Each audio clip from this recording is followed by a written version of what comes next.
Auckland, as dusk approaches, light winds and dry weather, feeling pleasant. Temperatures around 17 to 19. On the cloudy side, if we head over to Northern Ireland for this evening, and we're told scattered showers across the country. Some of those on the heavy side, temperatures about 17. So lots of places across the UK remaining dry overnight tonight, some clear spells, though a few showers for some in the north. And that's how the weather's shaping up.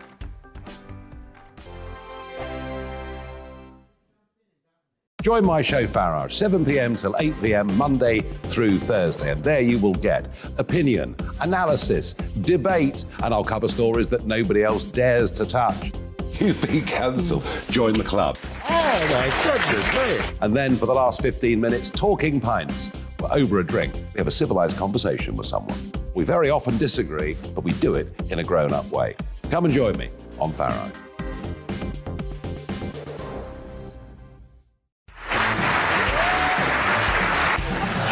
My name is Andrew Doyle. Join me every Sunday evening at 7 p.m. for Free Speech Nation. This is a show where we address current affairs and news stories of the week with the help of two wonderful comedian panellists. I brought in comics because I want to give it a lighter edge, and also they work for less. See you there.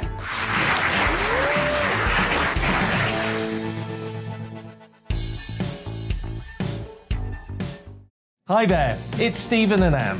At breakfast from 6 a.m, you'll always be caught up with everything you need to know, the latest headlines, opinions and debates. We'll bring you the good news and the bad, but most of all, we're here for you. Remember, send in your views and let us know what you would like us to talk about. That's because we're your news channel. And every morning at 6 a.m, it's breakfast on GB News. I'm Dan Wootton. Join me Monday to Thursday from 9 to 11 for the feistiest and most fun news debate on TV, where free speech reigns. I'll bring you a sharp take on the day's biggest stories, bombshell newsmaker interviews, and A-list guests. And I guarantee you, no spin, no bias, no censorship, and no reason to go to bed. That's Dan Wootton Tonight, Monday to Thursdays from 9 on GB News.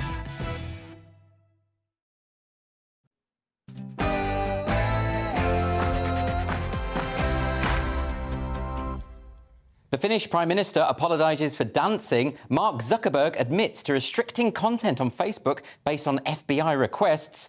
And lesbians are thrown out of a pride parade. This is Free Speech Nation.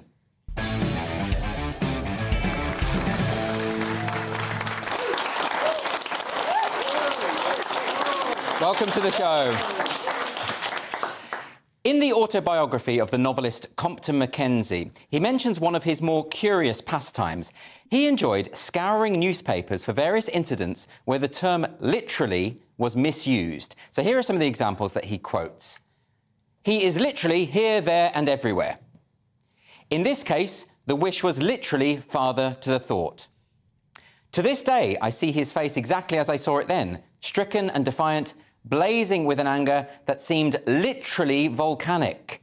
Of course, if this person's anger was literally volcanic, he would be spewing magma and intensely hot ash from the various orifices on his face, in which case he should definitely see his GP. Here's another example that Mackenzie quotes from a review of a production of Frankenstein written in The Guardian. This is what it says. The monster's death in an avalanche on the Jura Mountains is noisy enough to literally bring down the house. If this did literally happen, one wonders how many members of the audience perished in the accident. Now, Compton Mackenzie was indulging in this hobby of collecting literalies back in the early 20th century, but the error has never really gone away. Anyone who is online will have seen activists saying that someone or other is literally Hitler, even though only Hitler was literally Hitler. Or how about the claim that words are literal violence?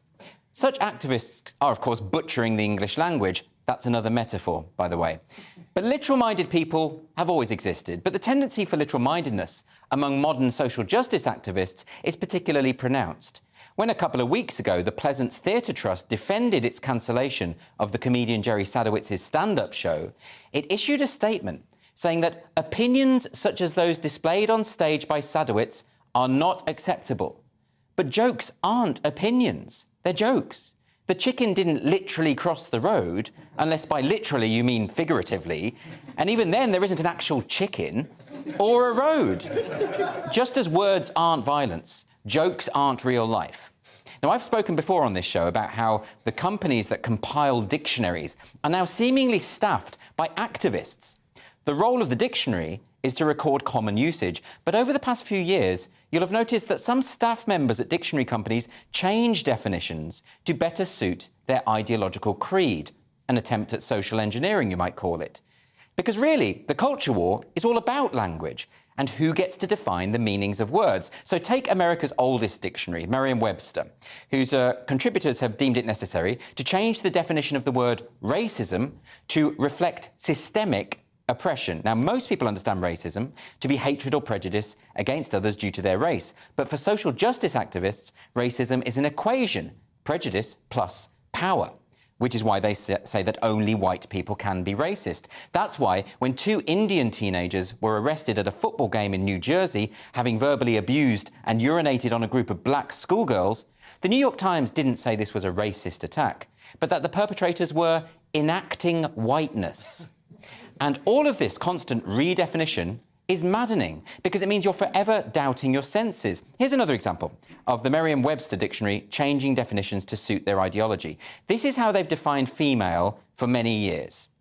Of, relating to, or being the sex that typically has the capacity to bear young or produce eggs. But sometime in the past few months, they sneakily added this second definition, which is having a gender identity that is the opposite of male. So all of a sudden, being female is being defined in terms of what it's not. Have they been getting Baldrick to write their definitions? Yeah, what about D? I'm quite pleased with dog. Yes, and your definition of dog is? Not a cat.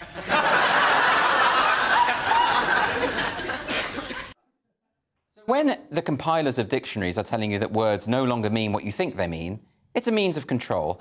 As the science fiction writer Philip K. Dick said, the basic tool for the manipulation of reality is the manipulation of words. If you can control the meaning of words, you can control the people who must use the words. And this is also why so many people go along with social justice activists. After all, they claim to be in favour of social justice. Who wouldn't be in favour of that? And yet their ideas seem so regressive, calling for censorship, removing books from library shelves, dividing people by skin colour, encouraging young gay people to think there's something wrong with them and they might need medication. Most of us can see how regressive this stuff is, but wait, they call themselves progressive. They call themselves left-wing, but they don't seem to care about redressing economic inequality. In fact, they often seem to demonise the working class. They say they're for justice, but they seem to bully and attack decent people and ruin their livelihoods. For people who claim to be on the right side of history, their viciousness knows no bounds. Confusing, isn't it? Just like when people in black masks calling themselves anti-fascist or Antifa for short are pepper spraying Trump voters or attacking feminists in the name of compassion. I mean, isn't violence used to suppress opposition a fascistic tactic? But authoritarians always misuse words. They always have. Do you really think that the Democratic People's Republic of Korea is an authentic democracy? So why then ought you to assume that those claiming to be promoting social justice are doing anything of the kind? Take the phrase anti-racism. Up until relatively recently, the phrase anti-racist was universally understood as straightforwardly signalling an opposition to racist attitudes and behaviour. But Ibram X. Kendi, author of How to Be an Anti-Racist, writes that the claim of not racist neutrality is a mask for racism. Alana Lentin, author of Why Race Still Matters, takes it a step further, arguing that to be not racist is a form of discursive racist violence. So to be not racist is a form of racism.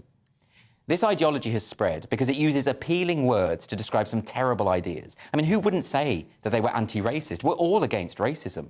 But anti-racist activists are telling us that not being racist is a form of racism and that we must be actively anti-racist. But what they mean by that is that we must accept the presupposition of critical race theory that racism underpins all human interactions and that all white people are inherently complicit. In other words, people are being coerced into accepting some very regressive ideas because the fear of being branded as racist is so great. Now, let's take another example. Remember when all those Labour MPs held up those signs saying they wanted to ban trans conversion therapy? Now, conversion therapy is a It's a terrible thing. I mean, one thinks of how gay people used to be wired up to electrodes and tortured in an effort to make them straight. But what activists are calling trans conversion therapy is something very different.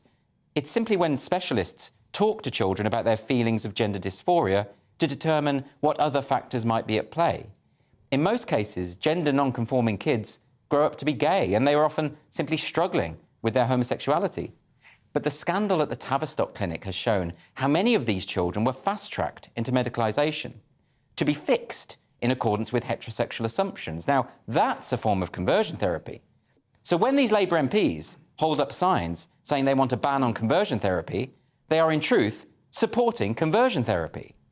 And this is why, at the end of the day, we have to restore the shared definitions of words.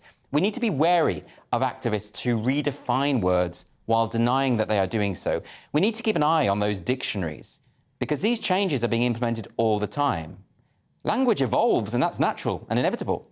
But when changes to language are imposed, that's authoritarian. Oh, by the way, I've noticed that the Merriam-Webster dictionary has recently added a new definition of the word literally.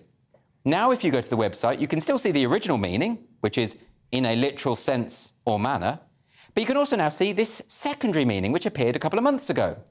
In effect, virtually, used in an exaggerated way to emphasise a statement or description that is not literally true or possible. So when The Guardian back in 1930 claimed that the play literally brought the house down, they weren't wrong, because under the new definitions, literally can literally mean figuratively. Just as progressive can mean regressive, liberal can mean illiberal, and social justice can mean social injustice. No wonder everyone's so confused.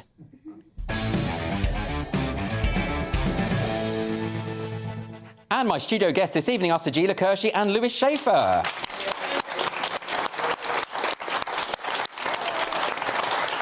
So, Lewis, how are you? Lewis, you've been taking a personality test, I believe, before the show. I take them quite regularly. Sure.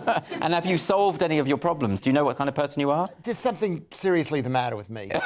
Really. What was the result? The result was it's like I don't trust anybody, that I've got zero sympathy, that I am not agreeable at all, But I could have told you this and saved you the money. Well, you know what it is with these psychological tests? You need somebody who knows you to fill out the test. Oh, I see. You don't do it yourself. You don't do it yourself, because we all have a bad self-image of... Do you trust this kind of thing, Asagila? Would you take a personality test? I don't know, Lewis, we've been telling you for years, you just don't listen. No, exactly. They don't need a test. Did the test tell you that you don't listen? Well, you know what it is? It says that in terms of conscientiousness, I'm one of the lowest forms of life for conscientious. But I'm here, I'm sober, reliable, I put on a shirt and a suit, you know what I mean? Why would you do this to yourself? Why would you take this test? It's gonna, it's not good for your ego. I think the key thing is we've got to learn what we think we are in order to move forward in the world. No, I think denial is a much better approach. Asagila, how are you? I'm good, I'm good. A great monologue, by the way. Thank you very much. Really good, as always. Very good, very insightful. I'm confused by all the words that you can't, all the meanings. Very Orwellian. It is confusing, but that's what I'm trying to get at. Yeah. The whole thing is confusing, but nobody really knows what they're debating anymore. I know. You must have noticed this on social media. Of course, People come after you and absolutely. they say things that you haven't ever said. No, I know. And it's madness. You think, I try not to engage. I try really hard not to engage, because I think that's sensible, like not to... but they suck you in, don't they? They suck you in. But I love the conversion therapy thing, because I was thinking, why don't we use conversion therapy for racers? That's interesting. Yeah. I mean, why, in all this racism talk, like anti-racist, not... Just use conversion therapy. What are they doing to stop you from being... so we can just the jargon is confusing enough. Stop you being racist. Use the conversion therapy for racism. OK, well, it's a thought, it's a possibility. Maybe we'll explore it later on. But before we do, we've got to get some questions from our audience. We've got a question here from Jackie. Where is Jackie? Hi, Jackie. How are you? All right, thank you. So, can I ask, should the Finnish PM have said sorry about the photo of the topless guests in her house? So you will have seen all of these videos that went viral. The Finnish Prime Minister, Sanna Marin, apologised because there was a photo that came out of this party she was at with two topless guests. That was taken at her official residence. And these were just influences that were at the party. But also she was getting a lot of flack for dancing, singing, having a good time. And she took a drug test to show that she was clean. And people are angry that... Asagila, is there something wrong with politicians in their free time having a party? Do you know what? Like, you've got Biden, he's too old. Sauna, she's too young. What's our one? No, what's his name? Boris Boris. Johnson. Yeah. Quickly, I forgot. He's so nearly out the door that you've already forgotten his name now. He's dead to me, to me. Yeah, I mean, obviously he was like a philandering, didn't know how many children he had, and he was a compulsive liar. But the thing is, you guys you chose these, you voted for them, so you can't, kind of have a moan that, that she's 36 years old. She's doing what 36 years old people do. Her name's sauna, named after the most popular pastime in Finland. And do they not have naked sauna in Finland? I wouldn't naked know. sauna. This is a thing. They're very body friendly. Yeah, it's a cultural thing. Well, look. And she's at a party, and in fact, the photo was taken of her of two people in the toilet downstairs. She's 36, two girls kissing each other. So what? You know, we've all had a bit of kissed a girl and maybe liked or didn't like it back in the day. That's quite a confession. Yeah. It's a confessional show. I like that. No, but Lewis, what do you think about that? Because I kind of think, if she was doing something really bad that undermined her and her policies, like Justin Trudeau in blackface, I think that's pretty bad. But he got away with it. He got voted back in, didn't he? But that I think if it's relevant to you, but she's allowed to have a party. I don't think she is. No, she isn't, because I think Finland. No, because Finland forgets where their geography is. They're right next to Russia. And Russia's a very... I don't know whether you've heard what's going on with Russia. No, I have, but I'm struggling to see the relevance to the... She shouldn't have a party because Russia's next door. Yeah. She shouldn't be so young and beautiful and having a good time when... Isn't that what it is? Aren't people just jealous that she's enjoying herself? I agree. I think people are jealous. And also, actually, maybe you have a point, Lewis, because I remember when I was a student, there used to be a bus of pensioners. I don't know why I did this, but I just would lift my top up, and when the bus went past, so it stopped people in their tracks. And maybe I might have, they might have popped their clogs. Who knows? I don't know. I feel really bad now. It's all coming out tonight. I feel really bad. But that could happen in Russia. Like Russia goes to invade, and then Sauna and her mates just go woohoo, and then everybody stops. I think Gina it could confessing work. to flashing now. This is amazing. I know, that is amazing. I'm feeling every single time I'm with Asagila, I tingle. I tingle. Is that wrong? Can I say that I tingle? You can say whatever you want. Clearly, I can say that. Is that Russia is a threat. And I think Finland has done an amazing job of sort of negotiating Russia all those years when the Russians were really the Russians. Now they've proven they're not really the Russians anymore. And they need to be... I'm still struggling, Lewis. She's having a party. Do you think Vladimir Putin is checking out her Instagram and thinking, well... I think Vladimir Putin is looking and saying, you know what, if I can attack a country, am I going to attack some crazy Jewish comedian who's in charge of the Ukraine, or am I going to attack Finland? Finland's next to go. Wow, OK, he's made it a very dark conversation all of a sudden. It really wasn't. It was meant to be a light segment, Lewis, to start the show, but no. First of all, second thing people forget about Finland is that Finland has a reputation for people not having a good time. Yeah. And I think I mentioned, maybe Matt, I don't remember when I mentioned this, but back in the day, they did it like 30, 40 years ago, they did a TV thing in America about how dour the Finnish people were. Well, clearly they're not. But maybe that's why people are upset, because, that she's breaking stereotypes. She's busting out of the mould. Good for her, I say. Just have a... why not? Why can't... Politicians in their downtime I think they should be able to have as much fun as it. None of our business. If she's not breaking the law, I think it's none of... Anyway, let's go on now. We've got another question from Mark now. Where's Mark? Hello, Mark. Hi. Should Andrew Tate be banned from the internet? It's right. This is an interesting one. Now, I hadn't heard of Andrew Tate before this week, and this story broke. He's this multimillionaire former kickboxer. Apparently, he's really controversial. He's a major influencer, and he said a lot of things that are misogynistic and all sorts of things. I did Google and sort of checked out some of his worst clips, and they're pretty vile. And it's difficult to know: is he trolling, or is he just trying to get a reaction, or does he really mean what he says? All the rest of it. But he's been kicked off all of these various platforms, effectively banned from the internet. Asagila, do you think that is the way to deal with these people? Well, this is really interesting. Like you, I didn't know who he was, and I've been at my lunch at my sister's, and my nieces, 12 and 15, I mentioned his name. I said, "Oh my God, Auntie, you must have nothing to do with him because we're, middle class." But they knew who he was. Yeah, they knew who he was. I was like, you know who he is, because he's on TikTok, and he's an absolute misogynist, and he's really mean to women. I said, really? And I was thinking, okay, that means. Before that, I was going to say, oh yeah, whatever he's doing, it doesn't matter. But I'm thinking, kids are watching this. Isn't that a parental issue? Like, why have kids got access to that kind of stuff? You just see my sister being a bad mum. I hadn't considered the implications of what I was saying there. Yes, I guess I am. Yeah, she'll take you on. She's not here, is she? They're all on TikTok, though. They're all on TikTok. So the point is that it's accessible to everybody, and he is making some horrible comments. And I think he's Well, they were telling me, I don't know how much truth there is because I didn't do the research myself. I've just sent the little children out, sort it out. Yeah. And they said that he'd been done in Romania for attacking a woman, or there was domestic violence. This stuff is contested, though, isn't it? Yeah. So it's kind of difficult to draw any conclusions on that. But, you know, I mean, my view has always been with free speech, even you've got to let horrible people say what they want as well. Because otherwise, I mean, look, we all know about him now. This has driven so much traffic towards him. You know, it's given him free publicity. It's given him massive publicity. So I don't know, Lewis. What do you think? I mean, you're quite ambiguous about this stuff. Sometimes you're pro censorship. Sometimes you're against. Sometimes I feel you're just saying whatever will annoy me. Yeah. Well, that's why I've got to be very careful here because I got to be careful. Is that I think number one, he's a comedian. Do you think? Yes. Is he? Yes. I didn't know that. I thought it was a boxer. He was a boxer, and now it's like with all the arts, you get bored of one, you move it to comedy. No. He can't just do comedy, right? Yeah. You've got to do there's a whole process to become a comedian. Yeah, open mic. Yes. You can't. I'm sorry. I'm getting bored of these people who just say, "Oh, I'm a comedian." No, you're not. You're not. And even the people who say, "Oh, so-called comedian." Yeah, we are so-called comedians because we put the work in. Do you think Lewis could go into boxing?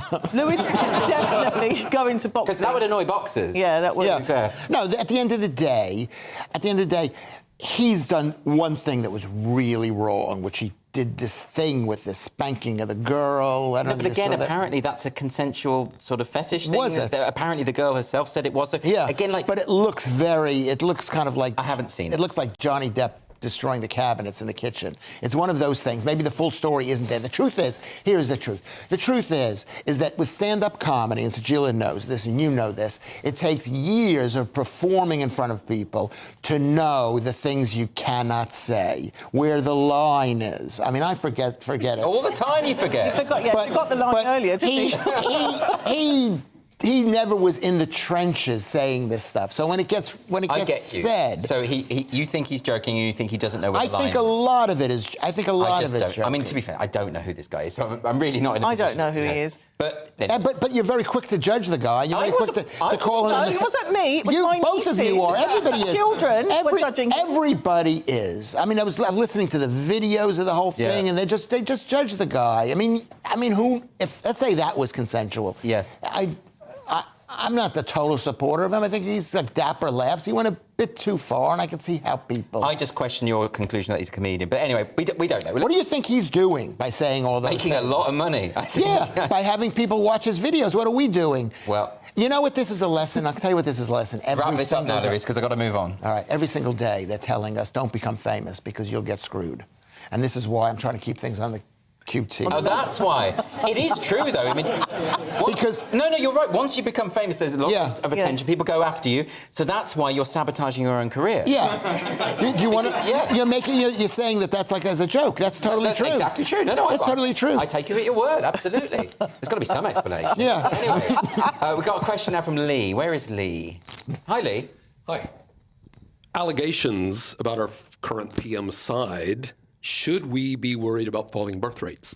Falling birth rates. Now, I didn't... Yeah, so again, this is a story I read this week, and I was very confused about this, because I thought all of the projections were that the world is overpopulated. And now there's these new... economists are basically saying that the UK is underpopulated, and that the growth rate in the UK is so low that it's going to be an economic disaster, effectively. In other words, I think they even use the phrase, we're not going to make enough taxpayers. Tax babies. Tax babies. So babies are now predominantly potential taxpayers, right? So what does this mean? And apparently across Europe as well, people are just really worried that falling birth... I have no idea about this. Yeah, I know. I didn't know. So falling birth rates, I think there's a solution. Immigration's high, and we just, like a jigsaw puzzle, we just move people around. Like we just move them... move everyone just move the globe around. But that's what immigration is often that is... to bolster the population. Look at the NHS. The NHS needs immigration in order to survive. And so we just see where they are, and then you can come over if you're willing to pay really high taxes. I see. So rich immigrants is what you're asking. Immigrants can cross the boat as well. Well, I mean, I'm just giving a solution that perhaps, like, if you can move things around, and it's like if you need a population, we can send people from China here, maybe from India to Finland. You know, they might want to get their from things Finland. out. Yeah, exactly. You know, what Sagila's talking about this like that's something new and unprecedented thing, but that's what's happening right now. This is that same old story. Being ironic, you American. I didn't. Was that ironic? I'm glad you mentioned American because that's why he wouldn't get I didn't get the irony. By the way, Lewis, do you think that people aren't having babies because of they're worried about cost of living. They're worried about the fact that it's so expensive. You didn't listen to me last week. What did you say? Of course I didn't. I No, blanked you out. You're just white noise to me. Because you know something, you should listen. Just because it's like Louis Schaefer's the joke on the thing. The fact is that that article and what's going on is all a lie. It's just a justification for increasing immigration. They're saying there's not they don't want people to have babies. It costs too much money to raise a child.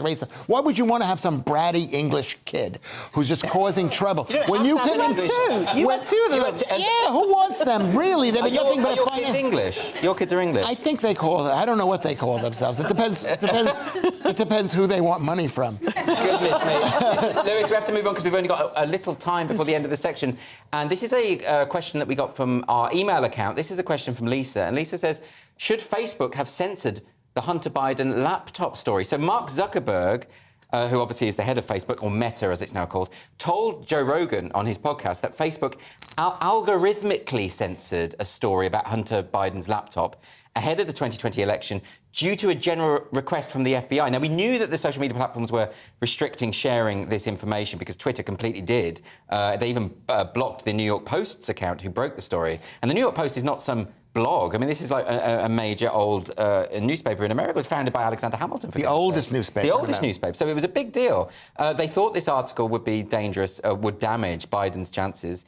So they censored. So it looked like election interference. And now Mark Zuckerberg, this is incredible, isn't it? Because Mark Zuckerberg's admitting. We said our users can't see this because of what the FBI told them to do. Well, the thing is, we've always suspected this. Right. We've always thought this. And now he's like come out and said, yes, it's true. And it kind of proves that every platform does have a bias or they've got a price for the highest bidder to buy that bias. You know, and to censor like what was happening, that's wrong, because that then ties into whole, you know, who's been voting and how the votes are being kind of, biased in obviously Trump. We all feel like felt that he was won like because of social media. Yeah, well, Trump himself said that he won because of Twitter, right? But then he was kicked off Twitter, and then you can see that. I mean, there's also. I just think, don't you think, Lewis? I think social media big tech. You're just going to agree with whatever I say. Social media big tech. They should steer clear of being politically partisan. Surely. Well, that's not the question. The question is when the FBI comes in and says to Mark Zuckerberg,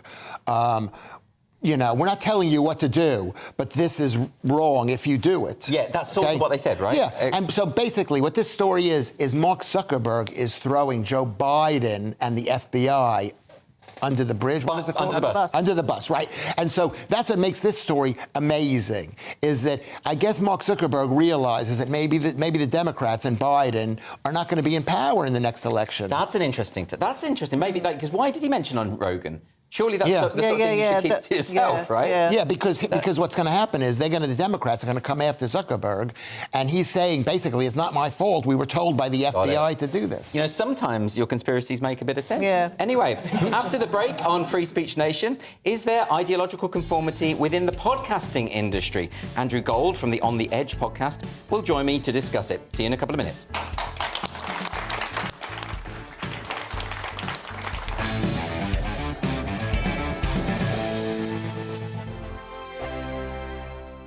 Join my show Farage, 7 p.m. till 8 p.m. Monday through Thursday. And there you will get opinion, analysis, debate, and I'll cover stories that nobody else dares to touch.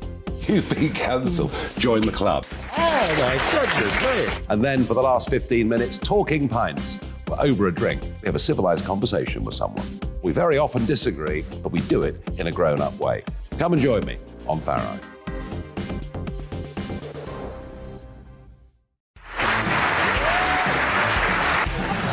My name is Andrew Doyle.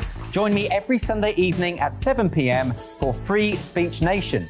This is a show where we address current affairs and news stories of the week with the help of two wonderful comedian panellists. I brought in comics because I want to give it a lighter edge, and also they work for less. See you there.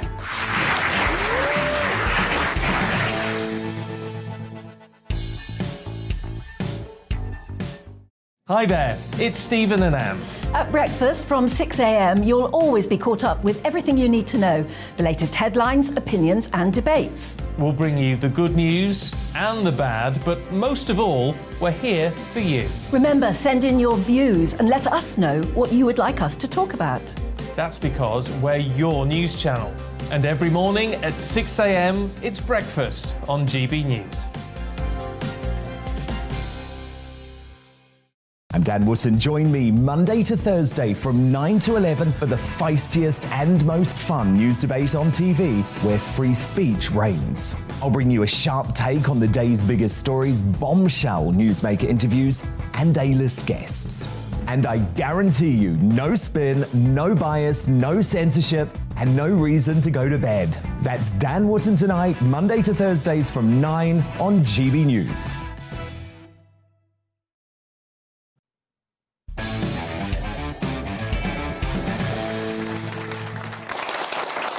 Welcome back to Free Speech Nation with me, Andrew Doyle.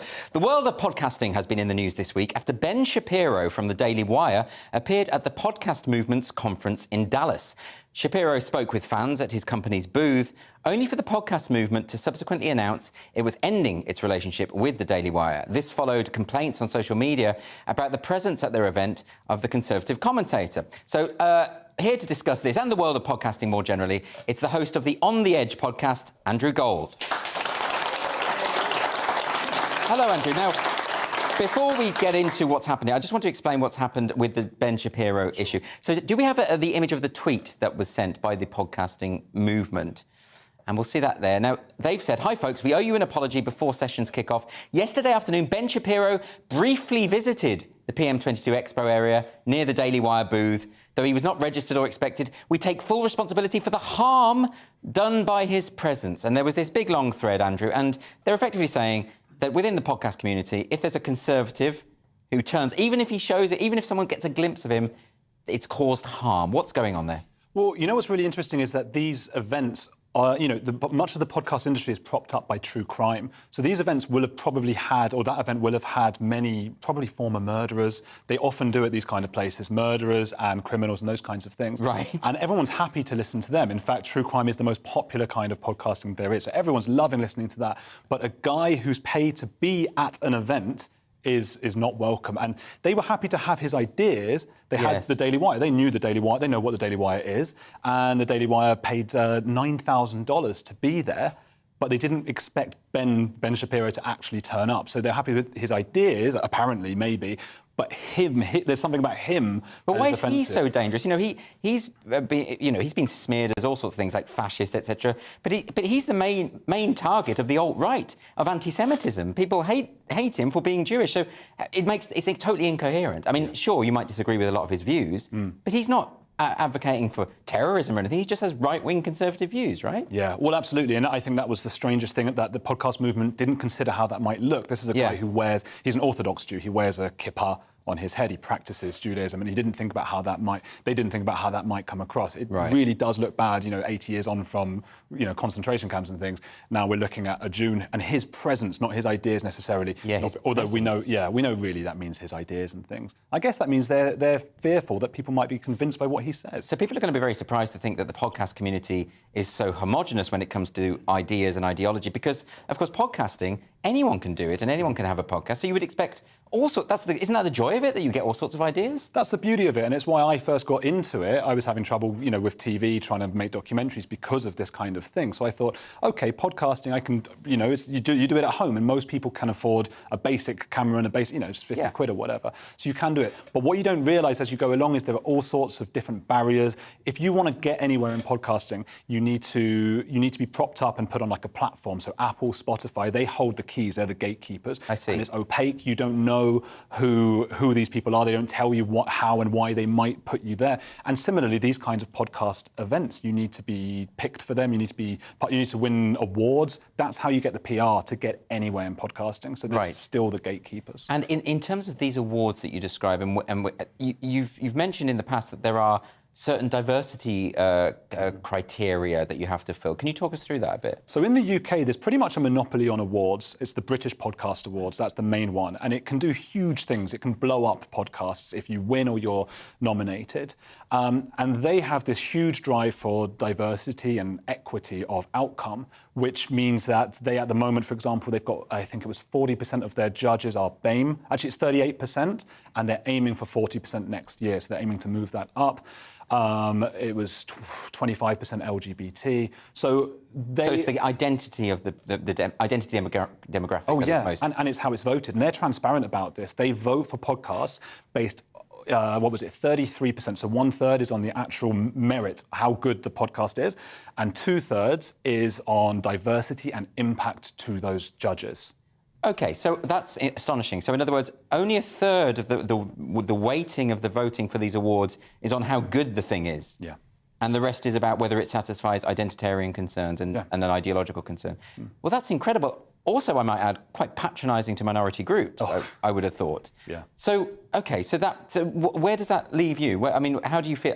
Did you enter those competitions? I did, yeah, and I spent money on it. I mean, it's not nothing mad, but it's like £35 that you pay. Yeah. So I entered 2 different categories last year. I know I sound bitter now, but you know, didn't win. So now I actually sent them a really long, angry email, which they didn't reply to, because I just said, "Can you please tell me what it was about this particular podcast or that one that got selected that made them more, you know, more valuable than mine? What was it?" And it's not just me. I'm speaking on behalf of so many independent podcasters who are sitting there going, how did a podcast like last year, a winner was a podcast that was basically music from the forests or something like that, which is, you know, that's not new and novel for a podcast. No. But it was about identities and things from different parts of the world. I mean, we have that in all sorts of things. I mean, and the comedy industry, you know that over the past few years, the awards have generally gone to those acts that are conveying the right message in terms of this new religion of group identity, and that, you know, that's just the way it is now. Yeah. So what does that mean for up-and-coming podcasters if they see this? Like, I imagine a lot of the ones that are winning are talking about a gay man's guide to this kind of it's that kind of label now, isn't it? Winners, it's a bit banal because everyone's doing it. The winners were all that. It was like, yeah, a gay and a non-gay. I'm giving them more advertising there. But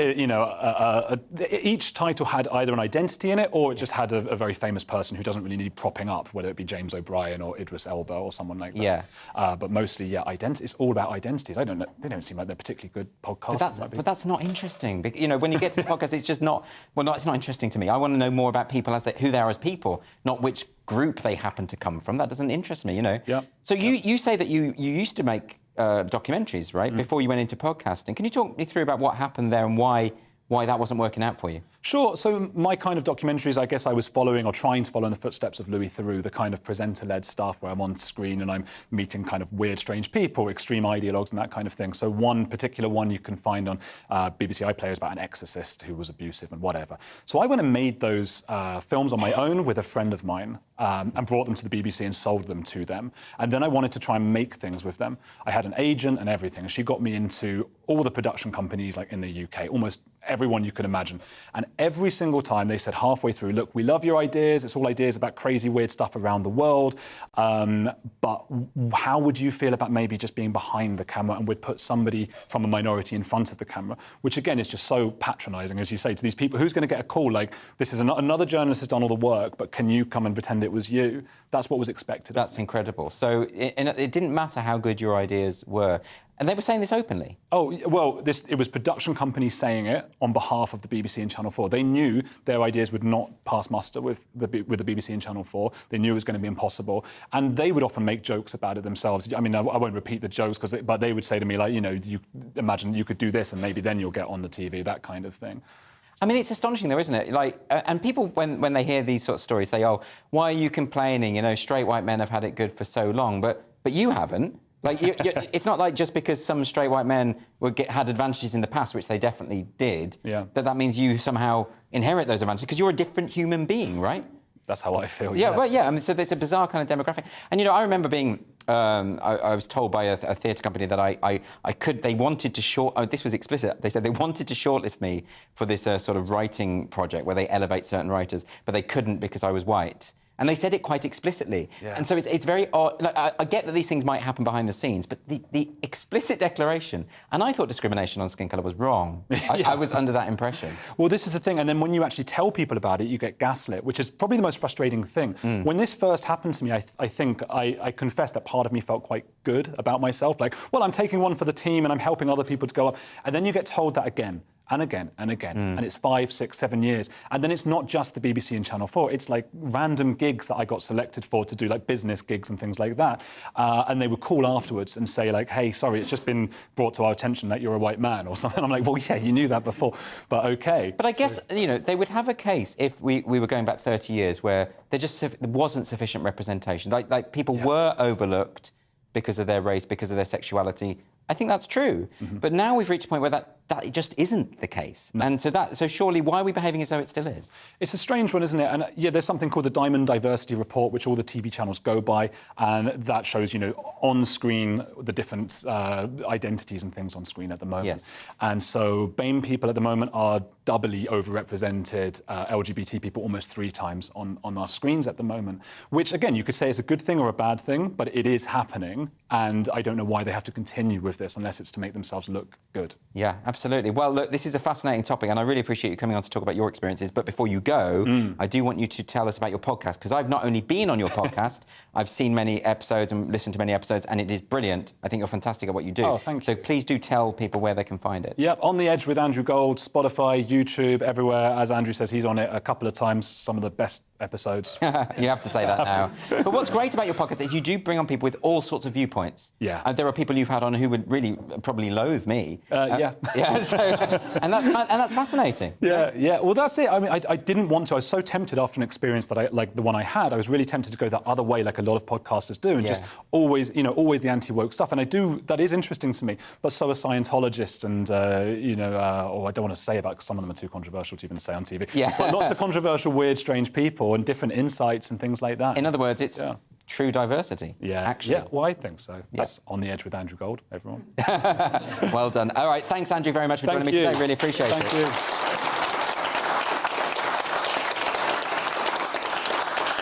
And after the break on Free Speech Nation, Sarah Filamore will be here to discuss her report on the dangers of conflating political speech with violent insurrection. Join us in a moment. Thank you.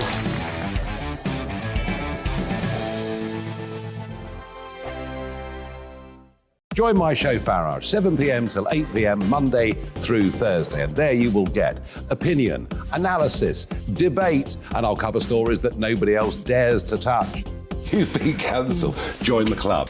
Oh, my goodness me. And then for the last 15 minutes, talking pints. We're over a drink. We have a civilised conversation with someone. We very often disagree, but we do it in a grown-up way. Come and join me on Farage.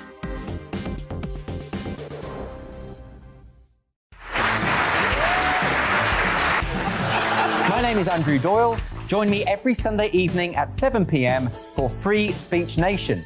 This is a show where we address current affairs and news stories of the week with the help of 2 wonderful comedian panellists. I brought in comics because I want to give it a lighter edge, and also they work for less. See you there.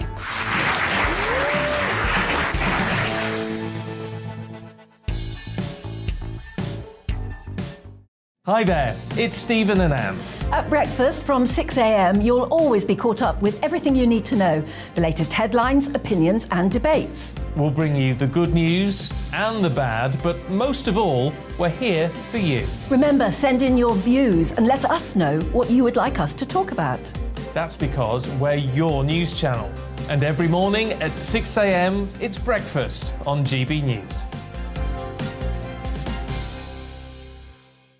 I'm Dan Wootton. Join me Monday to Thursday from 9 to 11 for the feistiest and most fun news debate on TV, where free speech reigns. I'll bring you a sharp take on the day's biggest stories, bombshell newsmaker interviews, and A-list guests.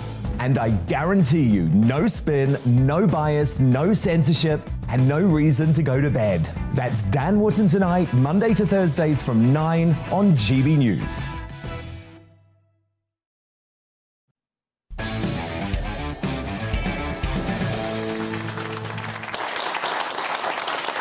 Welcome back to Free Speech Nation. Later in the show, I'm going to be turning agony uncle with the help of my panel Asagila Hershey and Lewis Schaefer to help you deal with your unfiltered dilemmas. So just email us at gbviews@gbnews.uk. We're going to do our best to answer your personal and emotional problems.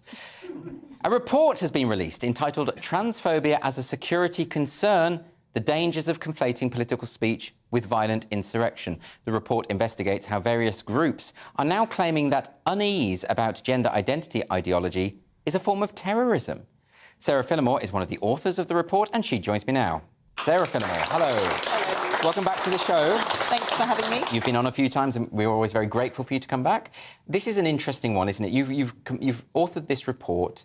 Can you explain to people what the report addresses? What are the findings that you've had? Yeah, it's a report from Fair Cop and the Women's Rights Network. So if people are interested in what I'm saying, you can go and download the full report.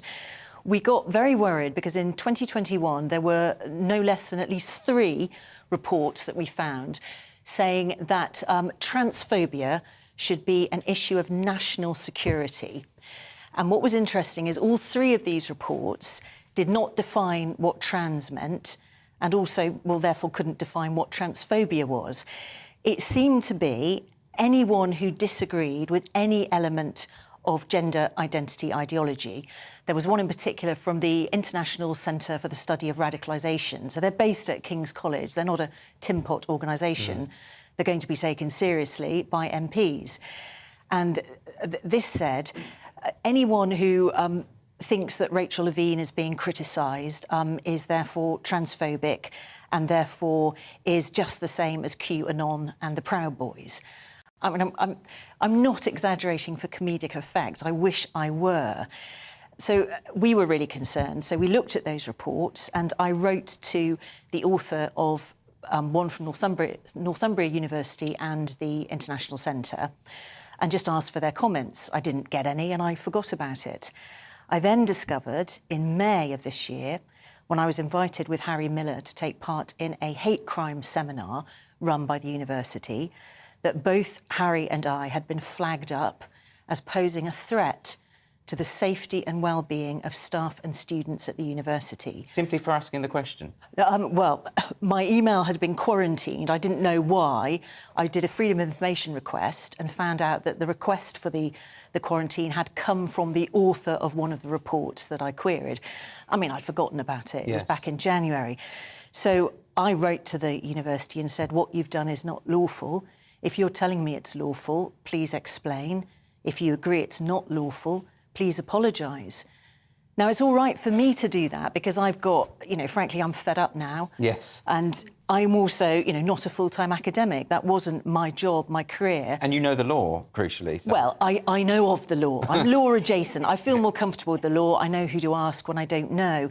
I went along to that hate crime seminar because I was asked and because it was interesting. But, had I been a university lecturer just starting out, imagine what that would have done to my career. So it's not just a fanciful concern. There was a direct link from the author of this report, and I think this is relevant, and I do need to say so, although I'm very well aware of the penalties for misgendering. The author of the report from Northumbria was a man called Craig McLean. He doesn't exist now. If you try and find him, you'll find instead Anna McLean. And I know it's the same person because the same publications are listed. And that, to me, feels very relevant and something that ought to have been disclosed probably in the body of that report. Well, this gets to the heart of this issue of how we define transphobia, doesn't it? Because many people don't believe in this notion of gender identity. They don't believe they have an innate gendered soul that might correlate or might not correlate with their physical body. But why is that? Because I don't perceive that to be transphobia. That's about a personal belief, isn't it? And yet anyone who says that they don't believe in gendered stereotypes, anyone who is, in other words, a gender-critical feminist, is automatically interpreted as hateful and transphobic. What's going on there? I don't know. It's really, really curious. And the really worrying thing is a third of the reports that came out in 2021, one of them was submitted to the Parliamentary Assembly of the Council of Europe, who then issued a resolution early this year condemning the UK for its virulent hatred of LGBTQI people. And I just don't understand where this is coming from. We were then ranked with Turkey and Russia in the way that we approach gay rights. But where is this hatred? I mean, this is the thing about this. I've interviewed all sorts of feminists on this show. None of them hate trans people. They just don't. I wish I understood what was happening because it is I think, really frightening. As you say, simply objection on a political basis. I don't think gender identity is more important than sex. Yes. It is not hate for me to say so. But that's even been called fascist, that view, which is the view that most people hold, by the way. We must live in a country full of fascists. I mean, the obvious reason why they're doing it is because they don't have any arguments. All they have is to deem you hateful and whisper in the ears of politicians and police that you are dangerous, because that's what all these reports are saying, is that women like me are on a trajectory, an inevitable path to violence and murder. It's back to the Allport scale. You know, you start with naughty tweeting. Yes. That's why Harry Miller was dealt with so harshly by Humberside, because they'd been told and they believed that it was then just another couple of steps to genocide. So I mean, you say that, it sounds funny because it's so extreme, but I've seen phrases like this used all the time. You know, feminists are erasing our existence, feminists are supporting genocides, but, you know, this kind of thing, it's so, the language is so hyperbolic. And this is why it's frightening, because most people haven't got a clue this is happening or think it's bonkers. There is a minority of people, though, who are very willing to believe that it's happening. I mean, Mary Black gave a speech to Parliament in July last year. She's the SNP. Yeah, yes. Referencing one of these reports and saying, yes, transphobia should be treated as an issue of national security. So that's one MP. Her tweet got, I think, 13,000 likes, including such luminaries as Peter Tatchell. I mean, this is serious stuff. But that's also strange, because I've yet to see violent threats posted online by feminists. I've seen lots by trans activists with images of guns and that kind of thing. Well, as I'm waiting outside to come on, I'm sent a message by somebody. My photograph and my full address remain on a website. I've reported this to the police. They seem to be taking it seriously, but there's very little that they can do. Now, I can't think of a single gender-critical feminist man or woman who has behaved in that way.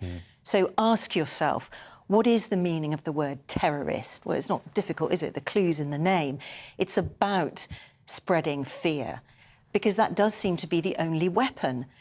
But what I don't understand is why politicians are swallowing it hook, line and sinker, why the Council of Europe has issued a report saying that England is now on a par with Turkey. So it's not just politicians. You know, I had on my show Dr. Reverend Bernard Randall, who was a school chaplain at the Trent College in Derbyshire, and he had been made to sit in staff sessions where the staff were asked by a visiting speaker to chant the phrase, "smash heteronormativity."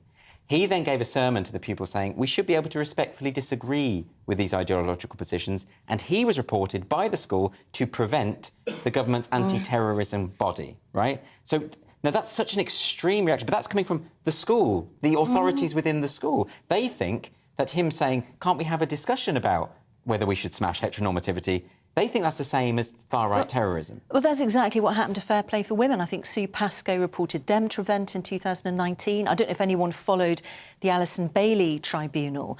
That was being live tweeted. Ben Cooper, QC's cross-examination, was getting more and more frustrated. What, do you not understand? What she's saying is she's worried about men. You can't change sex, so a trans woman remains of the male sex. And the witnesses just really didn't seem to get it. Objecting to the presence of men in single-sex spaces was seen as just unconscionable, abhorrent, bigoted, leading to violence. I mean, I can't think of any other time in history where this has happened. The satanic panic of the 80s and the 90s is kind of similar, but we didn't see the wholesale, complete capture of almost every single state organisation, politicians, police. It is fascinating. If I weren't living through it, if I didn't have probably a file at Prevent on me, I would be looking at this in a really fascinated, academic, curious way. But it's happening and it's really frightening. I mean, I started the show talking about the need for us to have shared definitions of terms. And one of the things that I think we could restore is this definition of far-right fascism. You know, that these things are not left-wing socialist lesbians who just don't believe that they've got a gendered soul. That's not the same as an authoritarian movement calling for an ethno-state. You know? I think one of the things I will be more careful about in future is I won't talk about gender ideology, because I can see that that is something that's used by the Christian far right. I will talk about gender identity ideology. I do accept there are obviously aims that I share with the Christian far right. I don't think any child should be subject to medical transition. I think it's wrong. But there are things which I do not share at all with the Christian far right, such as allowing gay people to love who they want and marry who they want, allowing women reproductive rights and the right to abortion. So is that maybe the point? Because they can find slight points of agreement between gender-critical feminists and far-right evangelists in America, the slightest point, even though they disagree on 99% of other things, they then conflate it and say, because of guilt by association, it's the same. They've picked up the ball and run with it. And what they cannot do is admit the degree of support that gender-critical feminists have, because they'll make the point time and time again, you're funded by the far right.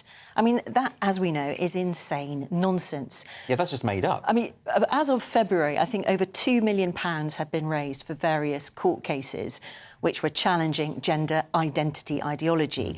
And those were made up of donations of £10, £20 from just ordinary men and women who are as fed up and as alarmed as I am. But yet the narrative keeps on coming back. You're funded by the far right. You're part of the far right. Either you're deliberately doing this, or you're some kind of stupid puppet of the far right. And this is, and we're running short on time, so I do want to get to this point, is that why is it that the activists are so prepared just to lie? In other words, to present a false reality. They call people far-right and fascist. They must know that they're not.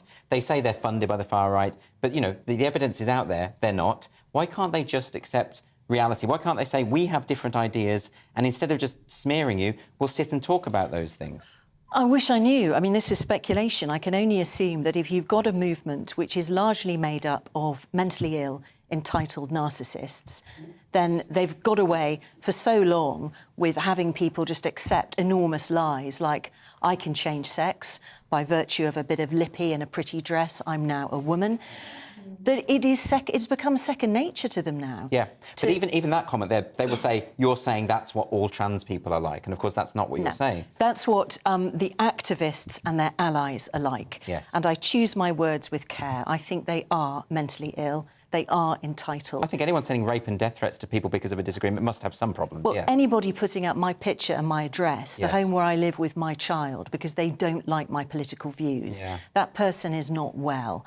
And this is the flavour of all the responses that we get. No one will ever engage with our arguments, which are simple and straightforward. Yes, we respect trans people. They must not be harassed or abused or sacked. But you cannot change sex, and the protected characteristic of sex has to stay and be protected by law. That's it. Finally, do you think that the politicians and the government and the people in power will accept that this has gone too far, that we have to stop these smearing and we have to stop accepting the definitions of fantasists? This time last year, I would have said, of course, you know, all we need are a few clear wins in the courts and sanity will be restored. But it hasn't, has it? No. We've had more than a few clear wins in the court. We've had win after win after win. And yet people still seem to be enmeshed in what I can only call a collective madness. So I am getting worried now. Lawfare doesn't work on people who just don't accept the existence of law or that it applies to them. But I can't think of anything else that we can do. I think we've just got to keep on keeping on. Sarah Filamore, thank you very much for joining me.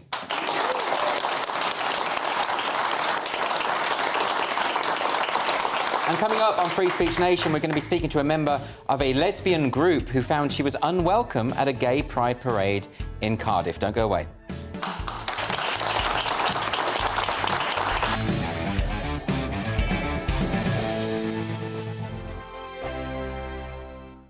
Join my show Farage, 7 p.m. till 8 p.m. Monday through Thursday, and there you will get opinion, analysis, debate, and I'll cover stories that nobody else dares to touch. You've been cancelled. Join the club. Oh, my goodness me. And then for the last 15 minutes, talking pints. We're over a drink. We have a civilised conversation with someone. We very often disagree, but we do it in a grown-up way. Come and join me on Farage.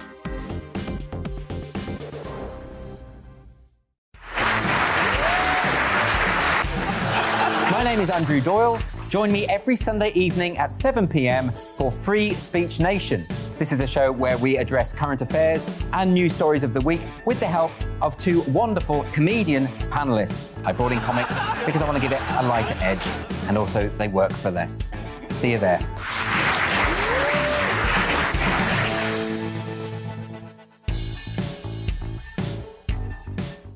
Hi there, it's Stephen and Anne. At breakfast from 6 a.m, you'll always be caught up with everything you need to know, the latest headlines, opinions and debates. We'll bring you the good news and the bad, but most of all, we're here for you. Remember, send in your views and let us know what you would like us to talk about. That's because we're your news channel. And every morning at 6 a.m, it's breakfast on GB News. I'm Dan Wootton. Join me Monday to Thursday from 9 to 11 for the feistiest and most fun news debate on TV, where free speech reigns. I'll bring you a sharp take on the day's biggest stories, bombshell newsmaker interviews, and A-list guests. And I guarantee you, no spin, no bias, no censorship, and no reason to go to bed. That's Dan Wootton Tonight, Monday to Thursdays from 9 on GB News.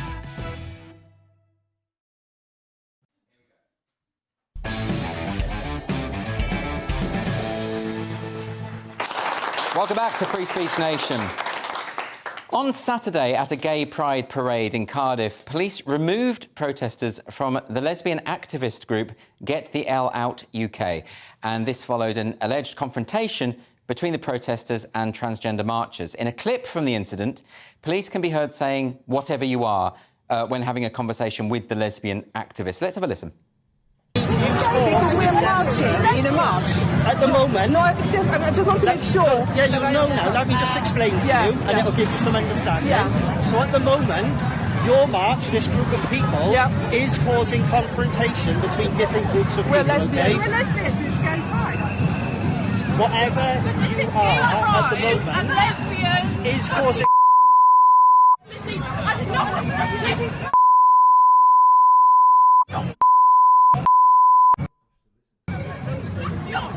March yourself. We don't want to do that. We want to be part of your choice. So what I'm telling you is to make sure it's safe. We are going to remove you from the road, and I want you to do that of your own accord. I want to make sure I understand that you are removing lesbians from like LGBT march. Yes, that is. And joining us now is Angela Wild, who is a member of the Get the L Out UK group. Thank you very much for joining me today. Angela, we could hear you in the video there, and you were effectively told by the police that you weren't able to be there. You're a lesbian group. You're there to protest. You had banners saying lesbians don't like penises, and you were protesting against the way in which gender identity ideology has been hostile to lesbian women. Can you explain exactly what happened and how the confrontation emerged? So we started by walking in front of the parade with our banners to be visible to the marchers, but also to the people in the crowd. We stopped the parade effectively for about 3 minutes. The police then came and asked us to move. We said we had the right to be here.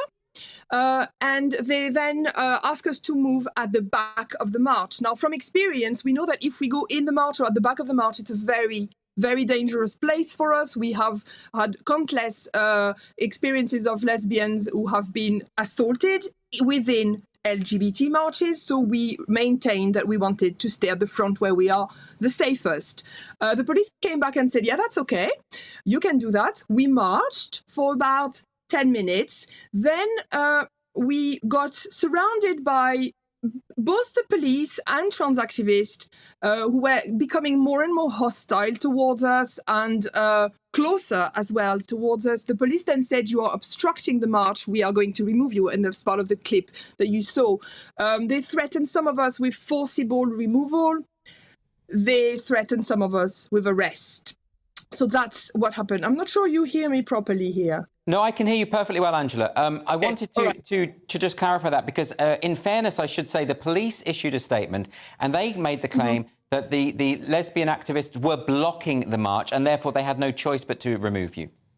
That's not correct. That's not accurate. We initially blocked the march until they allow us to march with, at the front. We were marching, and then they said, you have to go. We were actually on the move when they told us to leave. Now, some people will be astonished at the idea that at a Pride parade, Pride has always been a protest event, that lesbians who are protesting for their cause should be asked to leave. I mean, that doesn't really make sense to a lot of people. Can you explain, it's a very complicated issue, I understand, but can you explain what are the main concerns that your group has and what are your aims? So our name is Get the Hell Out, and what we have been talking about for a number of years is that the LGBT, we don't call it that anymore, the LGBT doesn't represent lesbians and actually work against lesbians. There is this myth that the LGBT is this great family and that everybody has the same common goal and the same issues. It's not true. In fact, within this LGBT family, you have several groups that sometimes outright conflict very, very badly. So, for example, for a lesbian, our rights are in direct conflict with men who identify as lesbians. And so we are talking about this. We are saying it's not possible. For example, one of the reasons that we wanted to march is to talk about that specifically and say that we do not like men. We do not have, no, sorry, it's not like we don't like that. It's that we do not want to have relationship with men and that we do not like penises. And this, I think, is the reason we got removed. There is this this idea that this is a transphobic thing to say. Well, no, this is astonishing, isn't it? Because the idea that lesbians are not interested in people with penises seems to be a given, right? I mean, that should be... But actually, it's not. I mean, you mentioned on one of the banners that you had, it talked about how the cotton ceiling discourse is equivalent to rape. And what people won't understand what the cotton ceiling is. Well, maybe you can explain it to us. What exactly is the cotton ceiling? So the cotton ceiling is the sexual pressure, the coercion, and sometimes sexual violence that lesbians experience at the hand of men who identify as trans. So there's this idea that men who identify as lesbians are being victimized by lesbians when we refuse to have sex with them. So the cotton of the cotton ceiling is actually the underwear of the lesbian, which is seen as representing a barrier to real trans rights. We are gatekeeping these men's womanhood, their validation. And this is seen as very hateful. It's seen as a hate crime. We are routinely called Nazis, and I mean it's ridiculous. I was hearing your interview before. This is exactly the same thing that happened to us. We've been called sexual racist by Nancy Kelly from Stonewall for this statement that we do not want to have sex with male people. And people will be absolutely baffled by that because, of course, at the heart of gay rights has always been a recognition that there are biological sex differences. And you know, it used to be back in the day, in the 80s, they would say to lesbians, well, you just haven't found the right man yet. And it feels like Stonewall is saying the same. Yes, and now it's the term is girl penis. You know, they will just there's a more explicit term. Yeah. You know, it's a bit more rude than that if you go online. But they have just used exactly the same rhetoric, but now it's more progressive because it's trans people who are being oppressed and we are seen as the baddies. Yes. But has there been any interesting... Sorry. Some trans activists have claimed that members of your group have been shouting and abusive and all that kind of thing. Did any of that go on? No, we were standing. In the clip, you can see that one of our members got shouted at by a trans activist. She turned back. She told that person to back off, and then she turned away, which has been always our behavior. We are there. We stand our ground. We have the right to be here. We have the right to express ourselves, and not only the right, I feel like in a Pride March, it should be the place where lesbians can celebrate our same-sex attraction. That's, I think, what most people understand a gay march to be about. What do you say when people accuse you of being transphobic and being hateful towards trans people? I say that it's really, it's really not the case. I mean, we do not subscribe to the idea that there is anything such as transgenderism, like gender ideology. that somebody can be born in the wrong body or somebody can actually change sex. So we don't believe that there are some trans people. For us, there are men and there are women, and part of these people we consider having, relationship with, they are females, and some of them we do not, they are male because we are lesbian, and that's where it stops. If now some member of these men want to identify or call themselves women, that is on them. If they think that makes them women, that's fine. We do not have to believe that, and we do not have to agree, and we do not have to be coerced into having relationship with people we don't want to. I understand. So you're not saying that people shouldn't have the right to identify as they choose or live the life that they choose. You're talking about lesbians being coerced into accepting that ideology. Absolutely. I think people can believe whatever they like. Equally, we can believe whatever we like, and nobody should be forced to embrace an ideology to make somebody else comfortable, which it really is what trans activism is about. And do you feel that, I know I've spoken to a number of gay people who no longer feel that Pride is for them, that it's a kind of hostile environment now for them. But you're making a stand because you're going to these Pride events. Some people would say, well, if it's not a safe space for you, why not just steer clear? So why are you doing it? We're doing it because exactly for that reason, because we need people to see what is going on. For us, it's not new. Lesbians historically were the first target and victims of this ideology, sometimes in a very intimate way. The cotton ceiling, we have spoken to women who have been raped. We are losing and we have lost all our lesbian spaces. You cannot have one lesbian disco without a male turning up and demanding to be accepted in it. And we suffer that in silence for a very long time, like decades. And it's, as we see, gender critical feminism is gaining in terms of awareness, which is absolutely great. But people need also to realize there is a very specific lesbian problem, and this is one of them.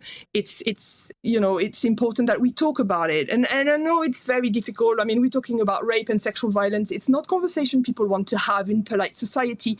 However, it happens. We've had years of Me Too where everybody agrees that, sexual coercion and rape and violence is bad. And yet women, lesbians are saying we have sexual boundaries too. And the trans movement is just calling us bigot for it. Surely this needs to be discussed. Absolutely. Well, Angela, thank you very much for coming on and clearing a lot of that up. I really, really appreciate it. Thank you. It's just after 8 o'clock. This is Free Speech Nation with me, Andrew Doyle.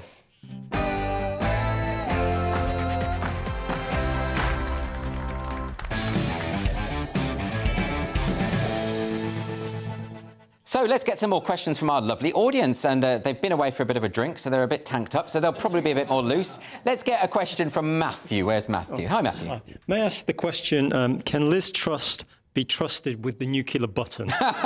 Yeah, so there was this is obviously Conservative leadership candidate Liz Truss, you'll all know. She said in an interview she was prepared to press the nuclear button if she becomes the British Prime Minister, even though it might mean global destruction. There was an interesting article, I think it was in the Mirror, that said emotionless Liz Truss said she'd be willing to start World War III or something like. It was something really alarmist. But the point is, Asagila, she was asked the question, if it came to it, if there was an attack, would you press the button? But what else could she say? Because how does the deterrent work? She wants the job. She wants the job. Right. So if you want the job, that's kind of have to... You can't say, well, I come CND, don't really like dude bombs, and I don't like violence. Well, that's what Jeremy Corbyn said. He got loads of flack because the point is, it only works as a deterrent if the enemy thinks you're going to do it, right? Yeah, she has to come up... But I still blame her for... what happened with Russia invading Ukraine, because she was sent out there to talk to him, and she screwed up the talks. I'm sorry, it's all her fault. It's her fault. Nothing to do with Putin. No, it's Putin as well, but I don't think she helped. What do you think, Lewis? Do you think that she should have said that? Do you think she should have said, actually, no, I wouldn't have pressed it, and maybe be a bit more soft around the edges, I'm with you, Andrew. I hate to say it. But, what else could she say? Also, what else could she say? If she goes, I'm going to blow the out of those people, then she seems crazy, insane. If she says, what she did, which is she says, I'm going to do it. Well, there's the headline. Emotionless Liz Truss said she would unleash nuclear annihilation. It makes her sound like a sort of supervillain in an X-Man film, and that's absolutely not what it was. She was asked the question. Yeah, but do you remember what Putin's been saying? He's saying, we're going to nuke you. Yeah, of course. He's been explicitly saying stuff like that. He's been explicitly saying it, so he's considered crazy. So was that with emotion? Did Putin say it with emotion? Because I think when you threaten violence as a leader, you've got to be emotionless because Yeah. you can't be. Right. You can't be like I'm going. Did Putin say? I don't know. I never heard. No, he didn't say it with He emotion, put it in writing. but He sent his people. He did say he was going to do it. He did. Which is... Well, we have to respond with, but I hope she doesn't. Well, what should Liz Truss? What would the Mirror want Liz Truss to do? Say, yes, I would, and then for her to break down in tears and say, but I would be very upset to do so, but I would. Is that what they're expecting? No, but that wouldn't scare. Like, you have to sort of, like, if somebody says, I'm going to punch your lights out. Yeah, I'm going to punch your lights out. They say, oh, I'd rather not punch your lights out back, but, OK, then. But you have to sort of say, yeah, do you want some? You've done this before. Yeah. You've got to say the do you want some back, which is effectively... You've got to front up, right? Yeah, You've got to get up in their grill, yeah? That's way scarier. Is a woman going, oh, I don't want to do it. I've heard that before. Oh, blimey. Let's not get into your personal and emotional problems. Next question now is from Michael. Where is Michael? Hi, Michael. Hi. Was David Dimbleby right to criticise Emily Maitlis? So this is a very interesting one. So Emily Maitlis, as you know, who left the BBC earlier this year, she was speaking at the Edinburgh Festival this week. I think it was the McTaggart lecture, and she was making the point that she felt that the BBC wasn't biased. And do you remember that she got into trouble for doing that précis to Newsnight, which was seen to be really partisan? I mean, it did strike me as very partisan. Well, now David Dimbleby has said that, has criticised her and said that actually that monologue was partisan and she should have framed it as questions. Do you think he's got a point?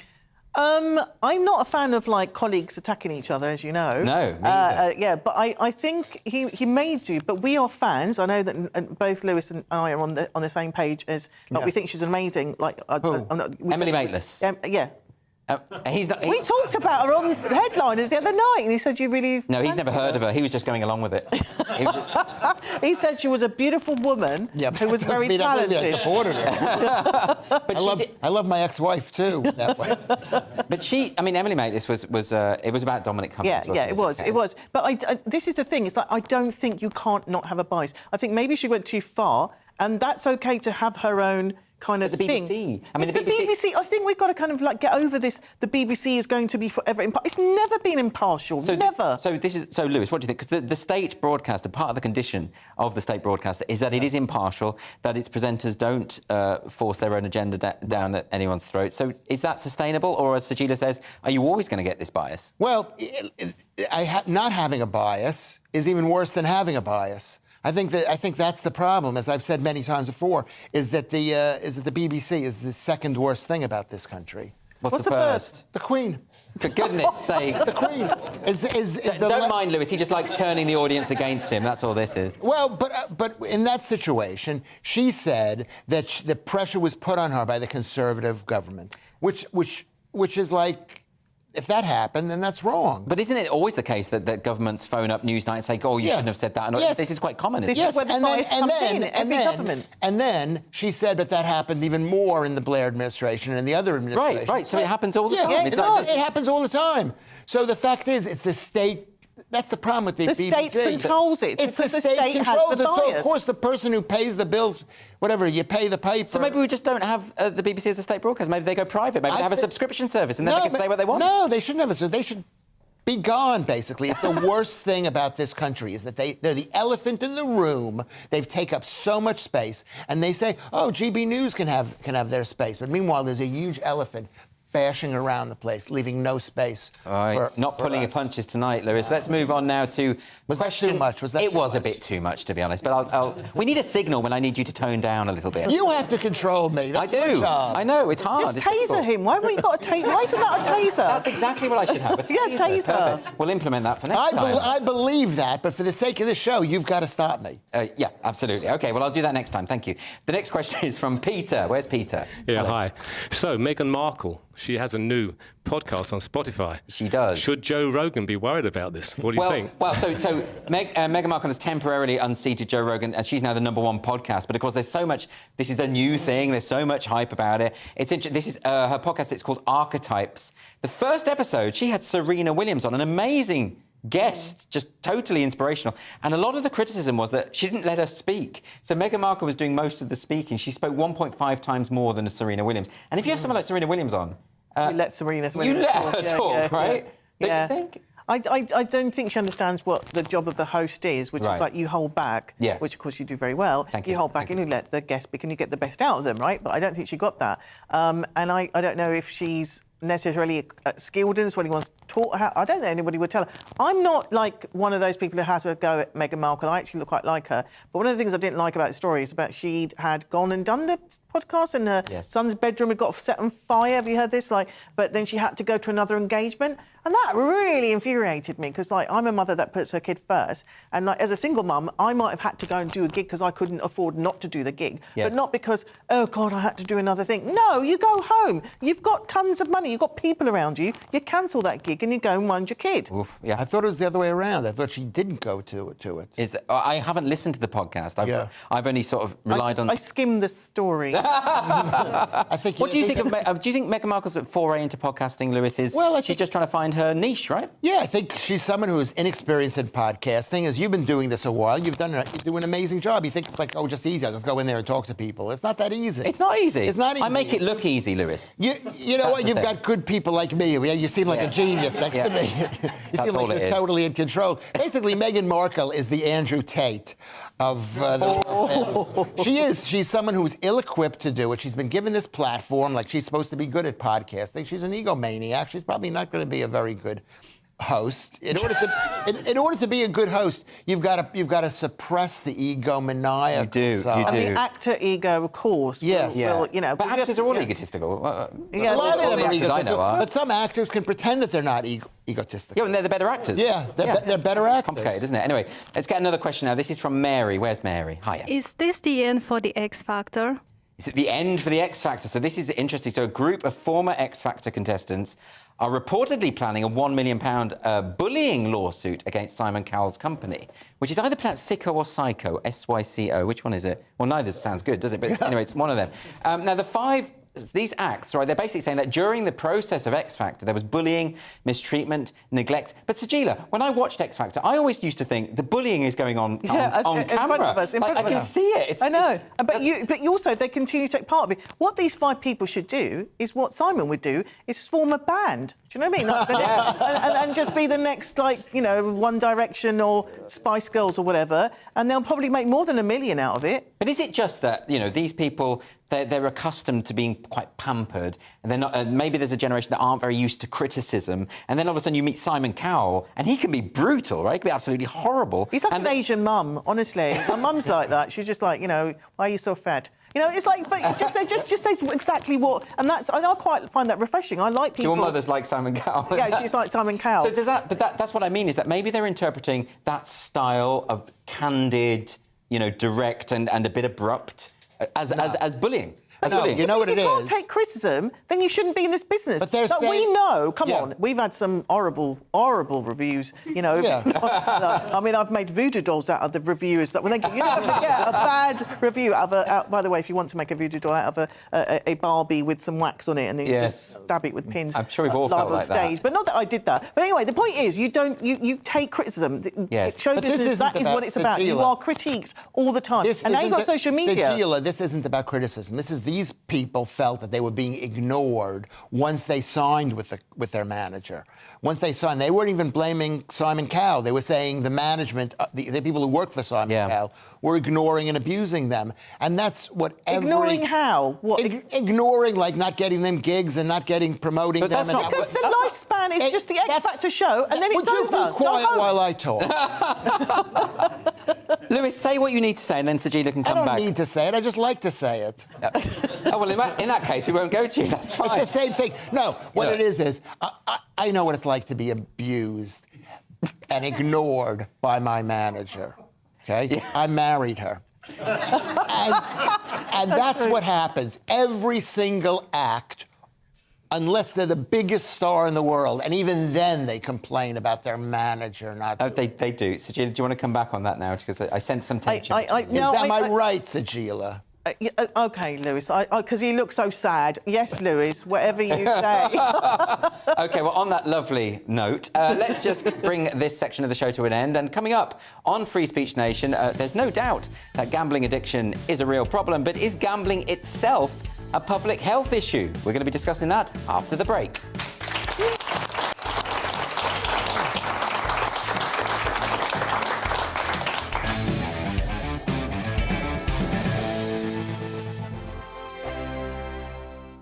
Join my show Farage, 7 p.m. till 8 p.m. Monday through Thursday, and there you will get opinion, analysis, debate, and I'll cover stories that nobody else dares to touch. You've been cancelled. Join the club. Oh my goodness me. And then for the last 15 minutes, talking pints. Over a drink, we have a civilised conversation with someone. We very often disagree, but we do it in a grown-up way. Come and join me on Farage.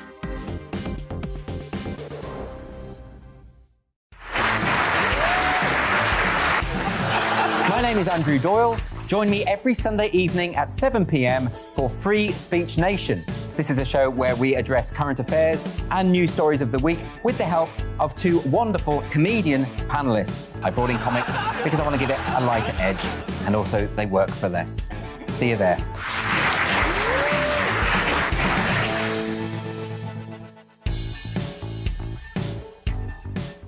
Hi there, it's Stephen and Anne. At breakfast from 6 a.m, you'll always be caught up with everything you need to know, the latest headlines, opinions and debates. We'll bring you the good news and the bad, but most of all, we're here for you. Remember, send in your views and let us know what you would like us to talk about. That's because we're your news channel. And every morning at 6 a.m, it's breakfast on GB News. I'm Dan Wootton. Join me Monday to Thursday from 9 to 11 for the feistiest and most fun news debate on TV, where free speech reigns. I'll bring you a sharp take on the day's biggest stories, bombshell newsmaker interviews, and A-list guests. And I guarantee you, no spin, no bias, no censorship, and no reason to go to bed. That's Dan Wootton Tonight, Monday to Thursdays from 9 on GB News.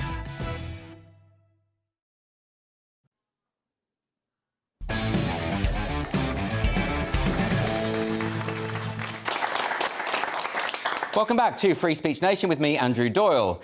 The NHS this year launched 2 new gambling addiction clinics to help the estimated 246,000 people in the UK who are addicted to betting.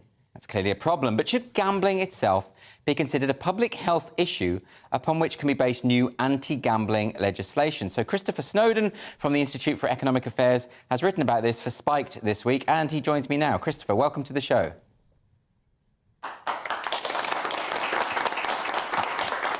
Hi, Christopher. Can you tell us what the substance of your article was about? What is your central argument here?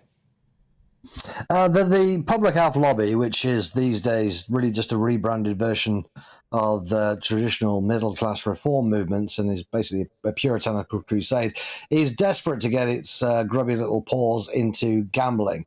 And is portraying it as a public health issue. And it's not a public health issue. It's not even a health issue.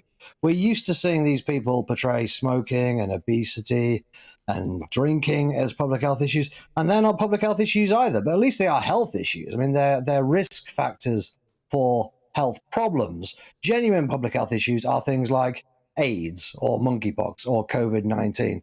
Smoking and drinking and eating, too much fatty food, drinking too many sugary drinks, whatever it may be. Yeah, I mean, those dietary choices may lead to obesity, which may lead to health outcomes, but they're not in themselves public health issues. And the difference is, and the distinction I would make, is that they're not contagious, basically. They are personal issues. If you get fat, you suffer consequences. You smoke, you suffer the consequences, and so on. There is no kind of what economists would call neighborhood effects associated with them. So they're not really public health issues. They're described and redefined as public health issues in order to justify government coercion. And the same is happening now with gambling. So you use the word choice there, but do you accept some of your detractors might say that addiction is a very real phenomenon, and whether that takes the form of drug addiction, alcohol addiction, or indeed gambling addiction, it does, in a sense, raise questions about the extent to which the individual caught up in that has complete personal responsibility for that. It does, absolutely.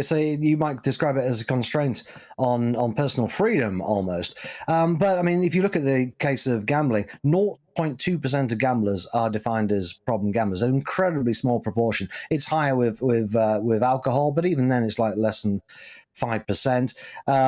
There isn't really such a thing as food addiction or sugar addiction, although some people would try and claim the opposite. So yeah, look, addiction is a real thing and it is an issue, but it's something that is individual. It's something that affects a fairly small minority, often a very small minority of people who partake in things like gambling or drinking. And you need to deal with those people hands-on an individual face-to-face basis, because they're not going to recover from their addiction without that. And the public health approach, the whole population approach, which is so popular in public health circles, says, no, you don't need to bother getting your hands dirty, dealing with people with their personal problems, their psychological problems that have led them to this place. We're just going to ban advertising for gambling. Or we're just going to, put a limit on how much people can gamble, or put a limit on the stakes. This kind of stuff, which has been proven again and again to not work in other areas, and is very unlikely to work with gambling, which is such a different area. And this is one of the problems: is you've got people who don't know anything about gambling whatsoever, whose experiences may be in tobacco control or in the temperance movement, going like, well, we've got these policies, they kind of works, but not really for these other issues. Let's just pile them onto this issue of gambling and hope it works. So you had this study came out a couple of weeks ago in which a whole host of over 100 proposals were made by people who, by their own admission, didn't really know anything about gambling. And it was things like, let's have plain packaging for gambling products. Let's have a limit on how many people can access a gambling website at the same time. It's like, what? I mean, what does that even look like? What does that even mean? So do you think, I mean, you're invoking there the sort of the temperance movement of old. Do you think that really this is less about a concern over the minority of people who have these extreme tendencies when regarding these substances or these activities, and it's more about trying to stifle the fun of the majority?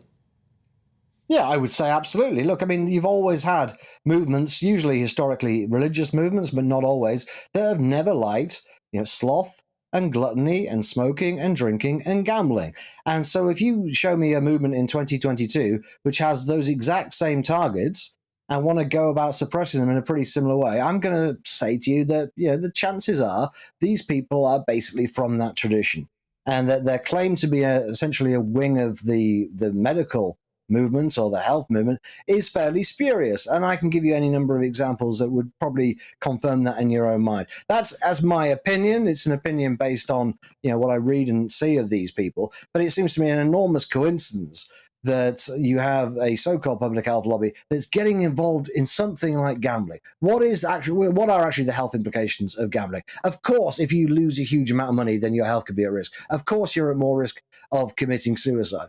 But we don't make, stockbroking a public health issue. We don't say that being a shopaholic is a public health issue. There are all sorts of ways in which you can get into trouble financially, but we don't describe them yet, at least, as being public health issues, because they're not.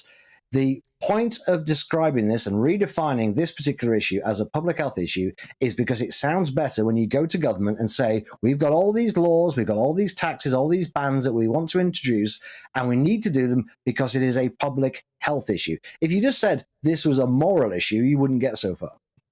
Christopher Snowdon, thank you so much for joining me tonight.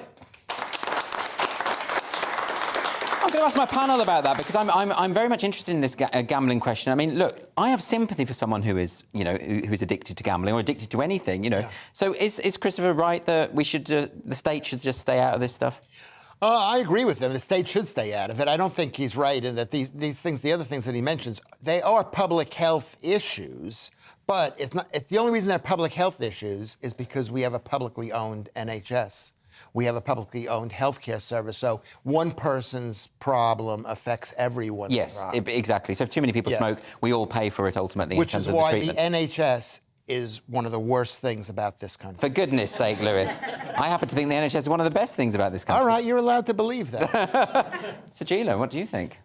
Well, it's not going to affect the NHS gambling, but gambling can happen to anyone. I remember when I was younger, those little penny machines, in the arcade. Oh yeah, the tipping ones. Oh my God, yeah, and it's all the coins are on the edge, and you just. And it teases you, doesn't it? And you think, oh come on, just one more. And I was glad that pennies have now become scarce, because I'd still be on them. Do you know what I mean? And that was how I was able to wean myself off that addiction. And you thought that you were going to get a sort of a windfall, but actually there's hardly any money there, is there? No, but that's how it starts. That's how it starts. And then before you know it, you're playing cards on late at night when you get home, 2 in the morning, and you're watching that programme, and you think, I could do this. No, it's a slippery slope, Lewis. She's right, and he's.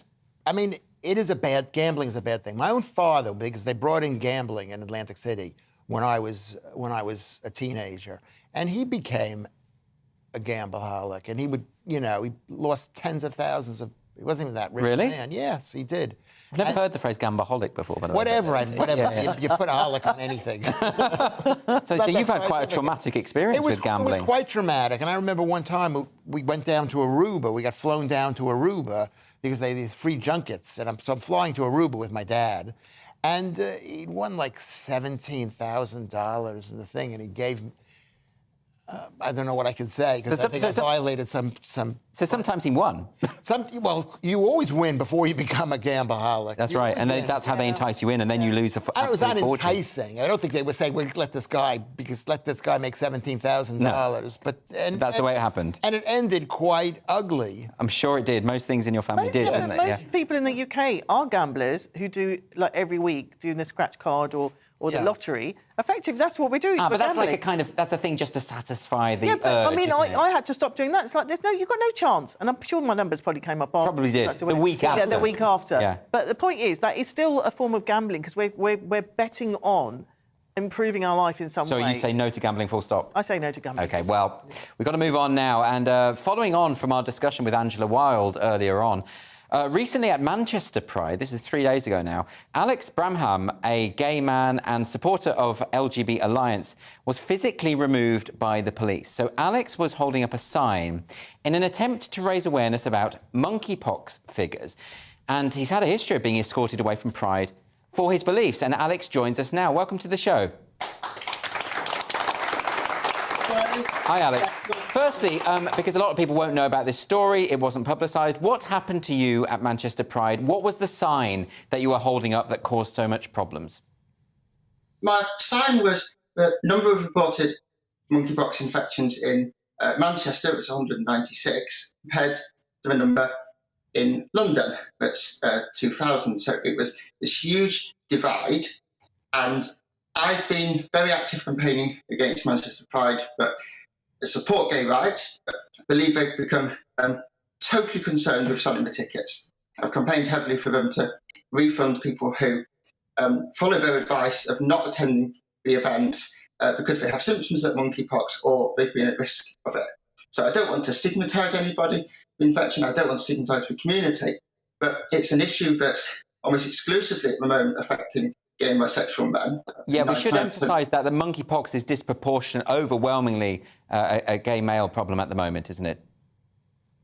Yes, and that's the purpose of gay prides, to raise political awareness about the issues affecting our community and then to have a discussion, what you might call a forum, to create the best ways of approaching that without stigmatising people.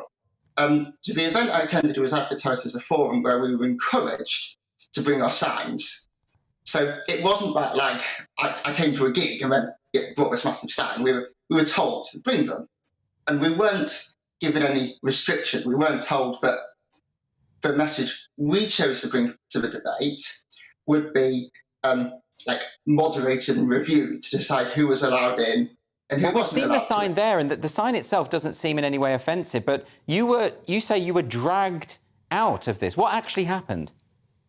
So when I arrived at the venue, a person on the gate said, I'm going to have to check if your sign is allowed or not. I thought, well, that's odd, because the event's called Pride as a Protest, and it's a forum. But I complied with them, and I let them assess the sign, and they said, oh yeah, that's okay. I said, well, I've said to you now that I'm a gay man myself. It's to raise awareness and provoke debate, but it's not about offending or insulting anybody. It's about us getting together as a community, actually getting those vaccinations secured, campaigning for more in the north. I was vaccinated a week before the event. This was the first opportunity I was eligible to get that vaccine. But the recommendation is to then get a second jab and to have a few weeks between them.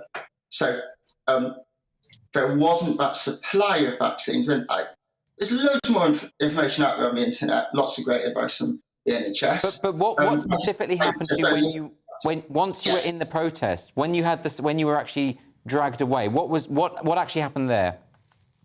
So the sign was approved. I went into the crowd. I didn't engage with anybody in the crowd. I stood holding the sign, and then two heavy show sex security staff approached me and said, "You've got to leave the event now." And I said, "Why? What have I done?" I think we've just lost Alex there. We've lost the connection. There has been a history. It's been a bit erratic. Is he back? Potentially not. I'm afraid he's been ejected from this show as well. There's been an issue with Alex over a number of Pride events where, because of his views on gender-critical feminism, because he's supported the LGBT Alliance, they recognise him and they pull him out. And this has happened a few times now. So was it about the sign, or was it just about him that he's one of the... Well, where we would have got to, I think, in the discussion. If we've got Alex back, then we can go back to him. Alex, we just wanted to ask you about why you would specifically be targeted by people, given that the sign was inoffensive. Yeah, the sign was inoffensive. It was me they wanted removing, and they've made a series of efforts to cancel me from previous public consultations they've held, and the person that called me to remove from the event identified me by name. I believe it's premeditated and vicious. I wasn't wearing this T-shirt there, by the way. And I said to the two bouncers, "I've done nothing wrong.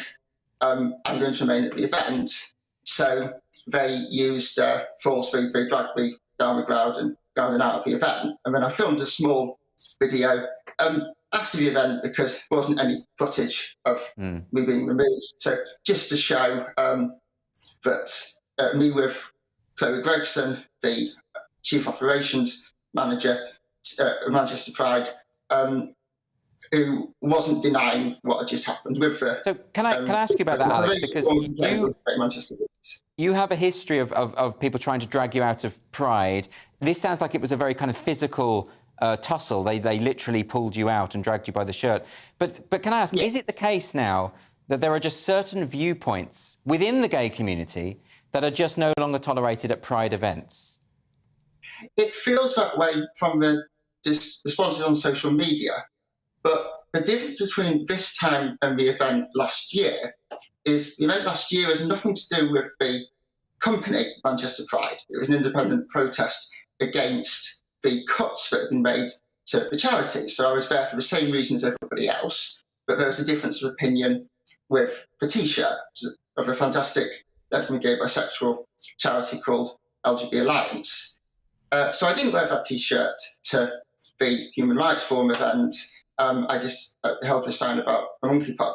But actually, this time around, it wasn't the attendees or the public that took issue with my sign or at that stage with me being there. There was some noise on Twitter, but I didn't engage with anybody there. There was no conflict. There was certainly nothing to cause alarm or to nobody with weapons, nothing like that to cause somebody to be dragged out. And everyone I could see, including at the end of a short video I uploaded, looked very confused. Like, this person hasn't done anything.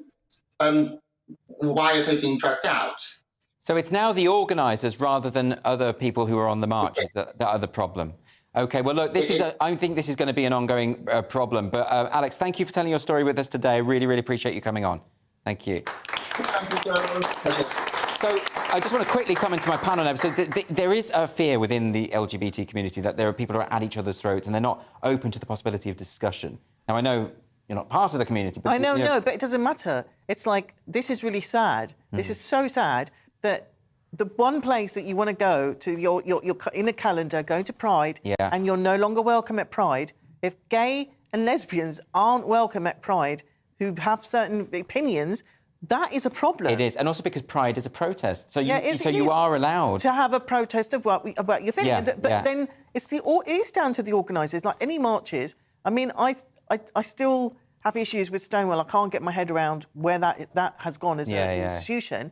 The very thing that was, such an amazing thing when it first started, it has turned so toxic, so nasty, spreading this awful like rhetoric. and encouraging this kind of behaviour. Yeah. It's not acceptable. Well, we've even had Stonewall, some of the Stonewall co-founders saying it's gone too far. This is ridiculous. What do you make of this, Lewis? Well, it's like Life of Brian talk, if you remember that. Where, of course. Where it's like, if you support you have to support LGBT in order to be invited, and if you're just LGBT, that's not good enough. This is like the People's Front of Judea and the Judean People's Front. I think that's what you're getting at. That's what I meant. I forgot what they were. But well, that's what I'm here for, Lewis, to clarify your half-baked points. So anyway, after the break on Free Speech Nation, we're going to be discussing the radical changes that Tony Blair wants to make to the education system. Do not go anywhere.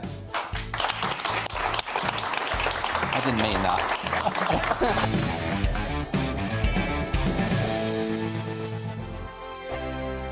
Join my show Farage, 7 p.m. till 8 p.m. Monday through Thursday, and there you will get opinion, analysis, debate, and I'll cover stories that nobody else dares to touch.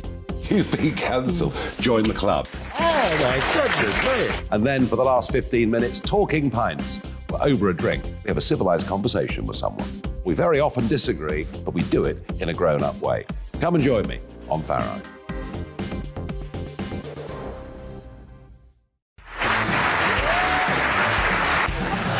My name is Andrew Doyle. Join me every Sunday evening at 7 p.m. for Free Speech Nation. This is a show where we address current affairs and news stories of the week with the help of two wonderful comedian panellists. I brought in comics because I want to give it a lighter edge, and also they work for less. See you there.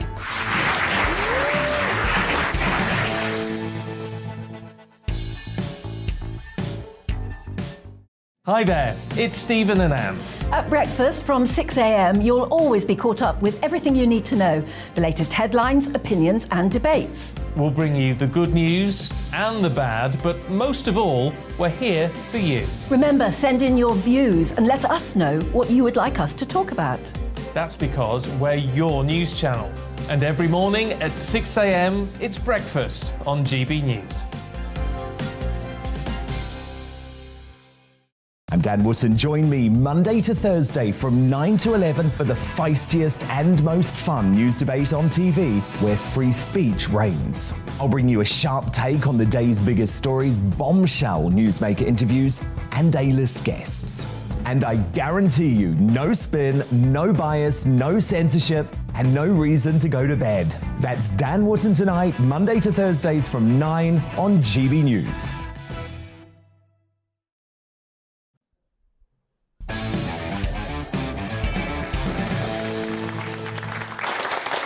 Welcome back to Free Speech Nation. In this week of GCSE results, Tony Blair has made some radical suggestions about education. The former Prime Minister says, quote, "The present exam system is not equipping pupils for the world they will work and live in," and he thinks GCSEs and A-levels should be scrapped.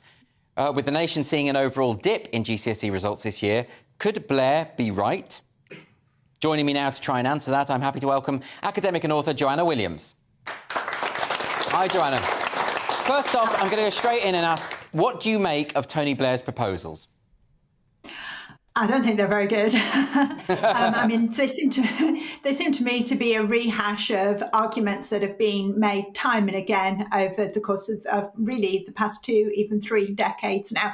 I'm really struggling to see anything new or anything original in what he's proposing. I think if it didn't have the name Tony Blair Institute behind them, I think we would be collectively rolling our eyes at what's being said here. I can only assume it's been given publicity because of Tony Blair's name. But I mean, this call to scrap exams, to focus more on skills for jobs that have not been invented yet, this is something which, like I say, just seems to be turned out every single year around this time of exams. But it's meaningless. You can't prepare children for jobs that have not been invented yet. I mean, we can't predict skills that people will need in 20, 30 years' time.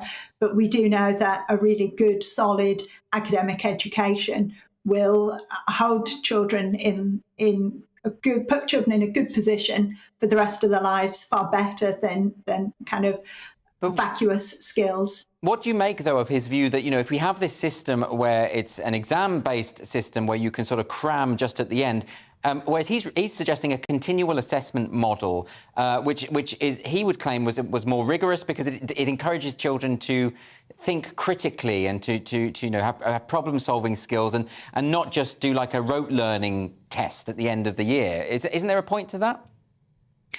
You know, I think there's kind of half a point, but I actually think exams have got a lot to be said for them. And I think really the experiences of the past 3 years have proven that, because I think when we didn't have exams and we went over to teacher assessment, actually children really missed out on their education. And now we've got a lot of problems where we're having to, or the government's having to kind of negotiate down exam standards precisely because they became so inflated when exams weren't in use. The other thing that we saw from the past 2 years is without exams, it was actually the most privileged children. It was children from private schools who were more likely to have their results boosted. And the children who did less well from that system were kids from working class backgrounds, particularly in the north of England, and from poorer families. So I don't think it creates any level playing field. It actually bakes disadvantage into the system. But also the fact that the idea that you can kind of teach critical thinking in the abstract is an incredibly bizarre idea. You know, you can't go into a classroom and just say, right, kids, we're all going to think critically today. It's actually from teaching knowledge. It's when you give children literature or teach them history that they've then got something to think critically about in relation to. Oh, no, I agree with that entirely. I used to run a critical thinking course at A level, and it was really rubbish, to be honest. I mean, because actually critical thinking needs to be baked into all lessons, every level of the curricula, doesn't it, really? Absolutely. I mean, you start teaching children literature, for example, you can't help but teach critical thinking at the same time. As soon as you get children to read a book and then ask them what do they think about it, they're thinking critically. Where you don't get critical thinking is with this obsession with skills that we've got. If you say to children, you know, OK, so the point of this lesson is to sit there and put random words into Google and to learn how to use a computer keyboard, there's no criticality in that. You know, your opportunities for really thinking critically and developing your intellectual powers are negligible. So with that in mind, is there any room, do you think, for educational reform? Does the system need to change somehow? And if it's not Tony Blair's suggestions, what suggestions would you put forward?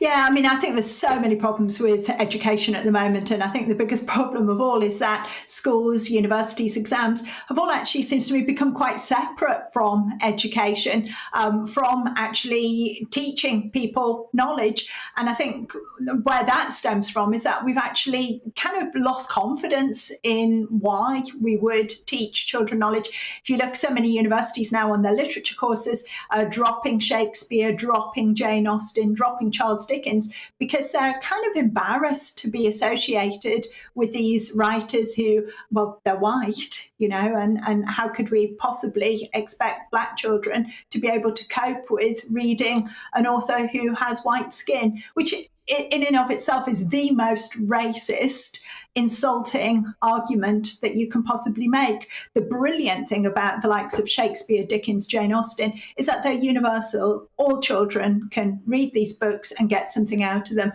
But because right at the very, very top of our education system, we've lost any sense of why we would do this. What's the whole point? Why would we want to teach knowledge? Why would we want to actually have some things that we think are worth passing on to the next generation?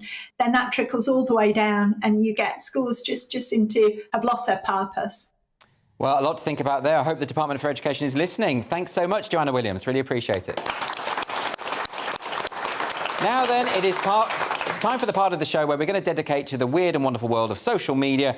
And we're always scouring the internet to see what are the viral videos this week, what's been going on in cyberspace. First up, this video went quite viral. This is a Just Stop Oil protester taking the climate crisis into their own hands. Let's have a look.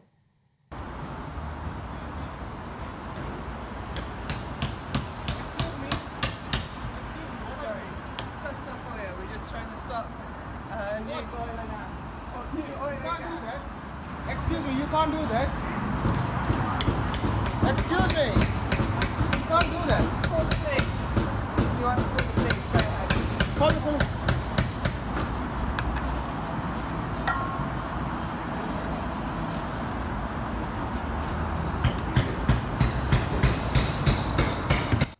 So I've seen these sort of videos before, and sometimes, normally they're outside banks and they're smashing up with hammers the glass doors of major banks and things. But isn't that illegal? I mean, if you're vandalising property, I don't care what your point is, that's no longer a peaceful protest, No, is it? it's not. But also, she just looked like she just sort of popped in on the way to pick up the grandkids from school. Do you know what I mean? It's just thought, oh, I'll just hammer a few nails in here for no smash reason. up your petrol And what's pumps.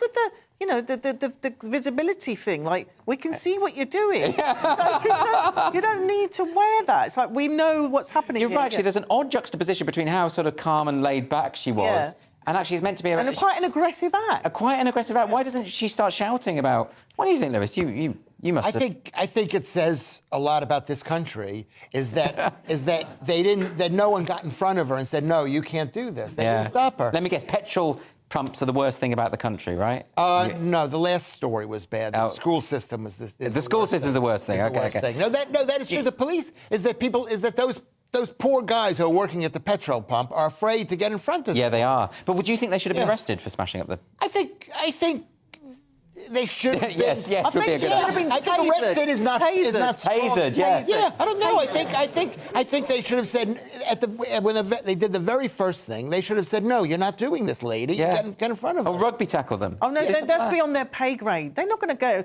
Like, why would you be working in a petrol station going, oh, no, it's not... No, if they were big men, I would say, don't do it. But it's an older woman. Yes, I think they could have taken it. Secret weapons. Yeah. So just going to get grannies out there to do that. Yeah, grannies, exactly. Because young people they can tackle, but, older people, they're not going to touch them. Let's have a look at this video now. This is a TikToker who comes out with a bizarre set of pronouns for an even more eyebrow-raising reason. God is me validating my agenderness. I don't view myself as a god. I'm an atheist. I don't believe in gods. But I just like the, not feeling, but how it's perceived with me. So God, the reason why I use it is because as an agender person, I don't have a gender. So it's like I'm existing and I'm not existing at the same time. God, right? I am a being and I'm not a being at the same time, like God. So that's why people can get offended. That's fine, but nothing else validates my agenderness like that pronoun. OK, so she wants people to refer to her as God, or use the phrase God as a pronoun, and you're telling me this isn't a narcissistic movement? Do you know, can you remind me why we were banned from smacking our children? Because I think we should bring smacking back. I just think this, honestly, we've got a nation full of namby-pambies, thicky-nickies, do stupid things like this. And, I mean, the woman said before, Blair has a point, maybe scrap exams, because they're going to pass them anyway, and maybe just because we need fuel, get the kids down the mines again. Get them down the chimneys, You're going super conservative now. I'm just so angry. I'm just watching that. Where is her parents? Just give her a good slap. What do you think? God, you would like to be referred to as God, wouldn't you, Lewis? Well, I've got a new post noun. Yes. And that in the future, I want to be. I love it. I want to be called this. You want to be called? My post noun, which is plus. Yes. Lewis Schaefer plus. Yes. In the line of Disney Plus and Discovery Plus and all the other plus. You think he's joking, but on his Twitter, it actually now says Lewis Schaefer plus. Yeah, well, I'm all for it. I think you deserve it. You deserve it. You absolutely should be called that. But that woman in that thing, she reeks of veganism. And that's... and that is a major cause of mental disturbance. Thank you, Lewis. If you don't believe me, you can look it up. Google mental illness and vegan. Okay, we've just lost. Andrew, we've just lost all the vegan audience members. Is vegetarian. I'm vegetarian. So what are you saying about me? I think you're a bit. What? I'm a bit what? Go on, say it. You're holding on very well. You started from a very high point, so you could be descending without us knowing it. Listen, before we go, I just want a quick look at this one. This is the Shadow Secretary of State for Culture and Sport, Lucy Powell, showing off what she's wearing to Pride. There it is. So this T-shirt, never kissed a Tory. Is that needlessly provocative, Asagila, or do you think that's fair enough? I don't know. I mean, I don't want to slut shame her, but never kissed a Tory. I don't know what shaming? No, but I'm just saying, what does that mean? I never kissed. It means she hates Tories. Oh, she hates Tories. And she feels like they would contaminate her if she got close to them, I suppose. They're like a disease. Isn't that a bit mean, Lewis? Well, we know British women, and they've never turned down a kiss from anyone. I mean, I knew. Look, I was waiting. Look, Lewis normally comes out with this kind of misogynistic stuff continually through the show. I was waiting. I was disappointed. Misogynistic. I'm explaining British women. I know British. This is why he's single. I know British women. They are. One of them had sex with me. Look, I'm stopping it right there. Thank you for joining us for Free Speech Nation. This was the week when Tony Blair called for sweeping educational reform. Liz Truss said she would push the nuclear button, and we realised that when it comes to pride marches, perhaps there's not all that much to be proud of. I thank you to my wonderful panel, Asagila, Hershey and Lewis Schaefer. Sorry for cutting you off there, Lewis, but we do have Ofcom to consider. And thank you to all of my guests tonight. And by the way, if you want to be in the studio audience, be part of this audience, just come along, just apply. It's right there on the screen. Go to www.sroaudiences.com and you can come and join in the fun. We've got wine, we've got beer, we've got vol-au-vents. You know, we really stick the neck out. Anyway, stay tuned now for the brilliant Mark Dolan tonight. That's next with Leo Kearse presenting. And don't forget, Headliners is on every night at 11. I'm going to be hosting that tonight. Sagila's going to be on it. Lewis, we're going to kick out. He's not going to be there. That's an extra incentive. Thanks for watching Free Speech Nation. Goodbye. Looking ahead to tomorrow's weather, and the UK is looking cloudier than the weekend across the north and the east, but sunshine holding on elsewhere. Let's take a look at the details. Northern Scotland will start Monday morning on a cloudy note, with the risk of a few showery outbreaks of rain in places. Temperatures will be around 12 Celsius. A cloudy start for Northern Ireland with the risk of some light rain. On the mild side, with morning temperatures sat around 15 Celsius.